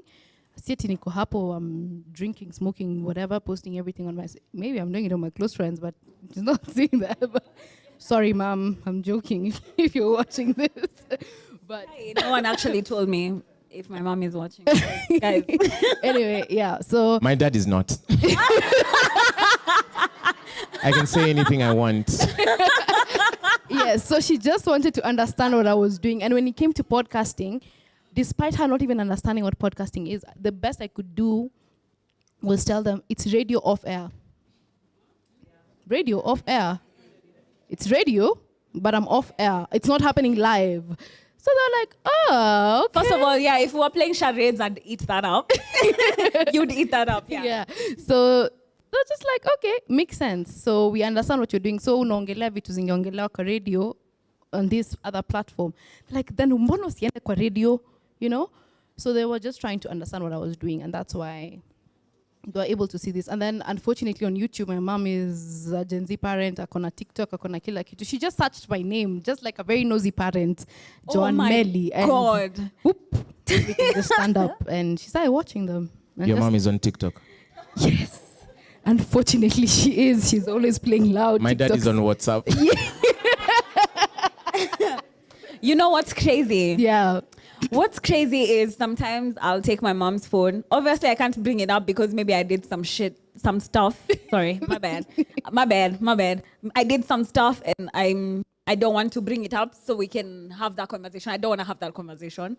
But then I'll take her phone because she knows how to search these things, but she doesn't know how to delete the search history. I'll just be clicking through and then I see GK Nyambura controversy. I'm like, ma'am, first of all, Ati, GK Nyambura, latest. Now she doesn't know how to like go on Instagram, go on Twitter, go on these platforms. So she'll go on Google and literally Google GK Nyambura latest. And that's why I'm saying these people who write these articles, by the way, nikikupata, niskupate, you think you can write. Even me, I'll write. I just need a name. I just need your name. I have a lot of stuff to say. This thing goes beyond just people seeing. Like, could be my employer, but I'm unemployed, so it doesn't count. Like if your audio podcast was easily accessible to your parents, would it stop you from recording podcasts? Oh no, I think I'm too far gone. There's already too much outside. Like now stopping is a disservice to me. Now I can't be embarrassed and a failure. If your dad was watching the podcast. I don't think so. My dad he might be old school, but he's kind of easygoing. I think initially I used to fear or like really limit what I talk about on the podcast. Yeah. And then you realize he doesn't watch. No, the day he told me about the podcast, because I've never told him about the podcast. He told me about the podcast. Yeah. And then I realized, so you've been seeing these things. So there's no need for me to limit it. Also, I'm his favorite child, so. He's loved at home. You are loved at home. I'm an only child. I'm joking. I am the favorite, yeah. I am an only child. For real. I'm the middle child. And the favorite. By default. By default, yeah. They have no option. They're forced to love me. I'm the middle child, so you can imagine all the shit they've seen. It's me. But for a middle child, that's a lot of attention your mom is paying you. I love it here. You love it here. I love it here. Guys, I want to talk about the naming process of your podcast. Yeah. You know, in law, when you want to name your law firm, there's a stipulated guideline that you're supposed to follow so that you can name it properly according to the guidelines, you know. So what was going on in your head when you thought, mic check with a QUE. Okay, go on. Oh, wow. You've just made me realize we need to call our lawyer and trademark it. But I'm a lawyer, but I'm also unemployed. But. Nice. Keep it that way. I'm joking. Like I said, it was very weird how our podcast was formed because it was just bits and pieces of everything all together that came together on the pilot episode, and then we were like, we need to keep this going. So like for me, I came up with the name Mic Check like maybe 2 or 3 years before the podcast. What? Because you want to tell me it wasn't Maria's idea? She has some great ideas. This one's just mine. Not this one though. Yeah. But I think it was because I love talking, and I talk and write for a living. So it got to a point, there's a time I really received a really nice check. You know when you receive a nice check and you read your name to confirm all the letters? No, that's never happened to me. I'm unemployed, but okay. It's going to happen soon, yeah. Amen. So I saw the check, and then one day I just told myself I need to be paid for talking. And then that's how the name Mic Check came through. And then when I pitched it to Chaxi. Oh, Mic Check. Okay. Yeah, this needs to be this. Oh, okay. Oh my God, that's so smart. Smart, wow. Thank you. I am smart. Yeah, you are. You are trying. That's for sure. You're doing good so far. So one day I think we were in like Naivasha at the rally, and then I met Chaxi and we started talking, and we were like, I need to be on a podcast. I want to start a podcast. This is the name. This is cool. And then he was like, we did try and do a podcast with my friend Mariah. You should meet her. And then we all met, and then we were like, let's do this. But essentially, that's how the name came up. It was just like a silly thing. I was thinking of it when I saw the check. You know how it's written pay Stephen Mwangi X amount? Yeah. I was thinking of it as play, and then episode title, and then episode number. What the hell? So when we sat down, you're like, maybe we could do that. And then you're like, let's actually do this. Oh my God. Yeah. Did I mention Maria took my job? That's why I'm jobless. Maria has my job. I'm happy for Mariah. Wazi. I'm seeing how we're moving here. It's fine. Babe, do you know what? I know you joined the podcast a little while after they'd already made it, Yeah. started it, but do you know the thought process behind the name? There's the actual meaning and then there's the corporate one that we give. So I'm going to give you guys the corporate one. Both, please, both, please. If you've watched, let me give you the corporate one first. So Okay. Sandwich podcast just means humor is the bread in the sandwich, and then everything in between is what we discuss. So life, the mental health, the wellness, and everything. So everything sandwiched in humor. Oh. Yeah. Okay, Sasa tuambie this is ukweli. such an interesting, and now You're the real ingine, meaning. If you've watched How I Met Your Mother, and they say I was eating a sandwich, if 1 + 1 is 2, Unaona vile nimenyanya. yeah. Unajua niko juu ya shada. That's the other one. That I know your song is so lame, man. What the hell? I do need a job, guys. Yeah. I'll talk to Mariah. Please, oh my God. No, this is getting unfriendly. I don't like this unfriendly fire. But how I came up with my podcast name, my podcast is called The Podcast. I was just, it's right there. You're bored. There's nothing smart about it. I was bored. But I had 2 names. I had the podcast, and then I had, hi, how are you? Like, hi, I'm hi. Like, hi, how are you? But also I was like, that's too long.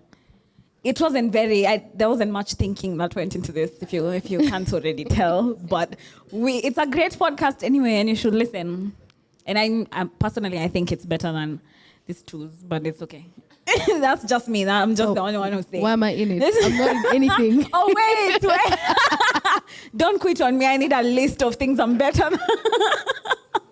But I'm so grateful that you guys got to come here today. If you were to talk to a younger you before you started podcasting, what would you tell them? How would you tell what would you tell a young podcaster right now? A young podcaster, me or a young podcaster, anybody. Anybody. Just start. I know this is also a message to myself. Do it scared. Use all the resources that you have and trust that everything is going to work out for you. Also, be very organized. Having a plan really helps. And I think that's where I was missing a bit. So if you can, just do it scared. Use all the resources that you have. Ask for help. Do not be shy to ask for help. People are always willing to help. The worst thing they can say is no, but it won't kill you. So just ask for help and be very organized. Yeah. It's a very beautiful space to be in. And today I've realized I really love yapping. Oh my God, I love talking. You're a yap star. I'm a yap star. Yeah, so do it. Just do it. Yeah. How about you, Mo? I had the answer that I wanted to give. The one that you're actually going to give us. I called my friend today because we were both on a panel. She was doing a panel at 10. I'm doing one right now. And I told her I'm going to talk about podcasting. And then she said, they're going to ask you, what can you tell a younger person who's starting a podcast? And my answer... Oh my God, that's so predictable. I feel predictable. No, but it's one of those questions you thought, Yeah. My initial answer was that not everyone should start a podcast. Not in a bad way. Clock it. Real. You know how when you have a good time with your friends and then you're like, we should introduce microphones. It's not supposed to be like that. I think podcasting should be purposeful. It's not because you think you're interesting or you think you can talk. It's nice to think, many people think they can sing, but not many. You know what I mean? I'm just saying. Whoa. Wow. I'm getting somewhere. Mm-hmm. When you think about your podcasting journey, think about what you want to achieve, think about how you want to execute it, think about what you want to talk about, the impact that you want to make and all that. It doesn't have to be serious. Even if it's a banter podcast, think about the impact that you'll make on even the younger generation. Because like for us, we have a very impressionable generation that watches our podcast. So even the way we dice around, the humor and the banter and everything, we have to be very cognizant of the fact that we are impacting people. So I would say when you think about starting your podcast, think about your 30th episode and what that would lead you into. And then of course the other stuff, be consistent, upload every day or stick to your timelines, be professional, and it's expensive. Yeah, just know that from the get-go. Yeah. There is money in podcasting and there's money out of podcasting. Yeah. I think my podcasting is not expensive because it's just a girl with her phone, and I make my episodes sometimes in bed, sometimes I'll be high with my friends outside, and I'll just be like, oh, this is really cool. You want me to record this? And so what I would tell a younger podcaster right now is that you're yet to experience so many versions of yourself that come through life and time, and you have to accept where you're at right now. And the places that you really want to go, but the difference between you now and you with that, whatever you've been dreaming of, is time. And so in as much as you want to beat yourself up, this isn't even advice, because you either accept it or don't. Lifetime comes and it passes by, and it's still going to happen to you and for you. So you need to be aware that wherever you are now, just start. Don't think, oh my God, I'm gonna start when I'm this, that. Nah, just be cohesive, coherent, sit down, write a plan, make official days for you to post, and then follow through and actually do it.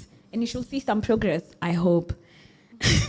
I'm hoping. But now it seems that we have come to the end of this lovely little meeting that we've had here. I've enjoyed seeing all of your faces. Thank you so much for coming by. I know you guys are rocking with us, so we're rocking back with you. So Joanne, this is Joanne Melly. Please check out her Instagram.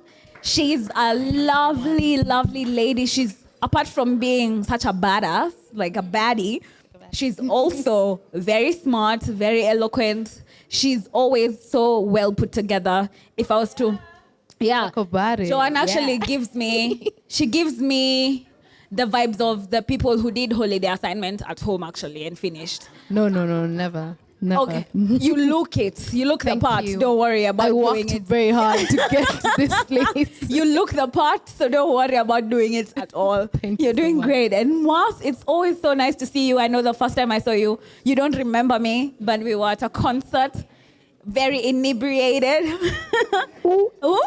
as we should be. But it's so nice to hang out with you. You're such a joy, and you're so nice to talk to. We had a little conversation. You're nice. He's nice energy to be around. He's like the fun cousin. Stop it. Continue. No, actually, I'm done. But he's like the nice cousin you text. Like, are you going for that family gathering in Kinangop? No, I'm not. Okay, so fine, I'm not going. Or, yeah, I'm okay, fine, I'm going, And I'm just so blessed and grateful that I have been in front of this little community of people. So I know all of you are probably podcast related or a podcaster already, and I wish you all the best in your journeys. Have a lovely evening. Well done. Moas and Joanne. Yeah. Round of applause for Moas and Joanne. Don't move. Oh, okay. I'm sat. Take these. You want it? Oh, okay, sawa. So, what it is there's cake. So, wacha tuweke hapa. We also need the anti-wakeki situation going on here.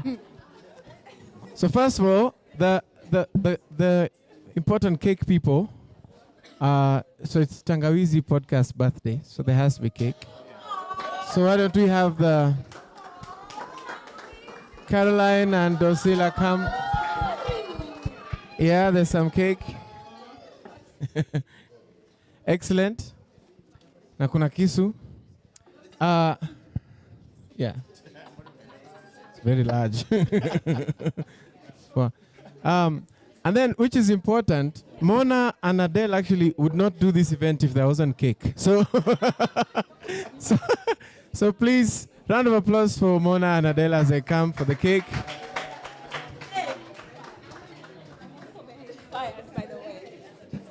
Very good.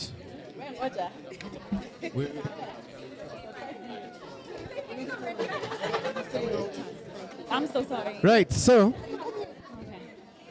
if Caroline and Dosila will do us the honors of cutting the cake.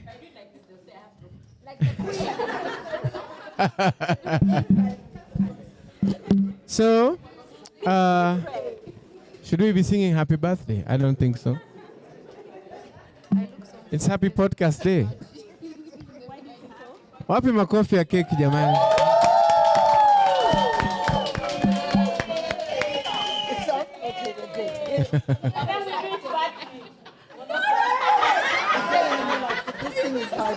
It's your cake. I think you can. Okay. Go off, Queen. So now that we've cut the cake, let's say goodbye to our online audience. Everybody wave to that camera over there. Bye. Say bye-bye. Happy International Podcast Day. See you. No cake for you. No cake for you. No cake for you. Bye-bye, online audience. Please feel free to have some cake, guys. Don't be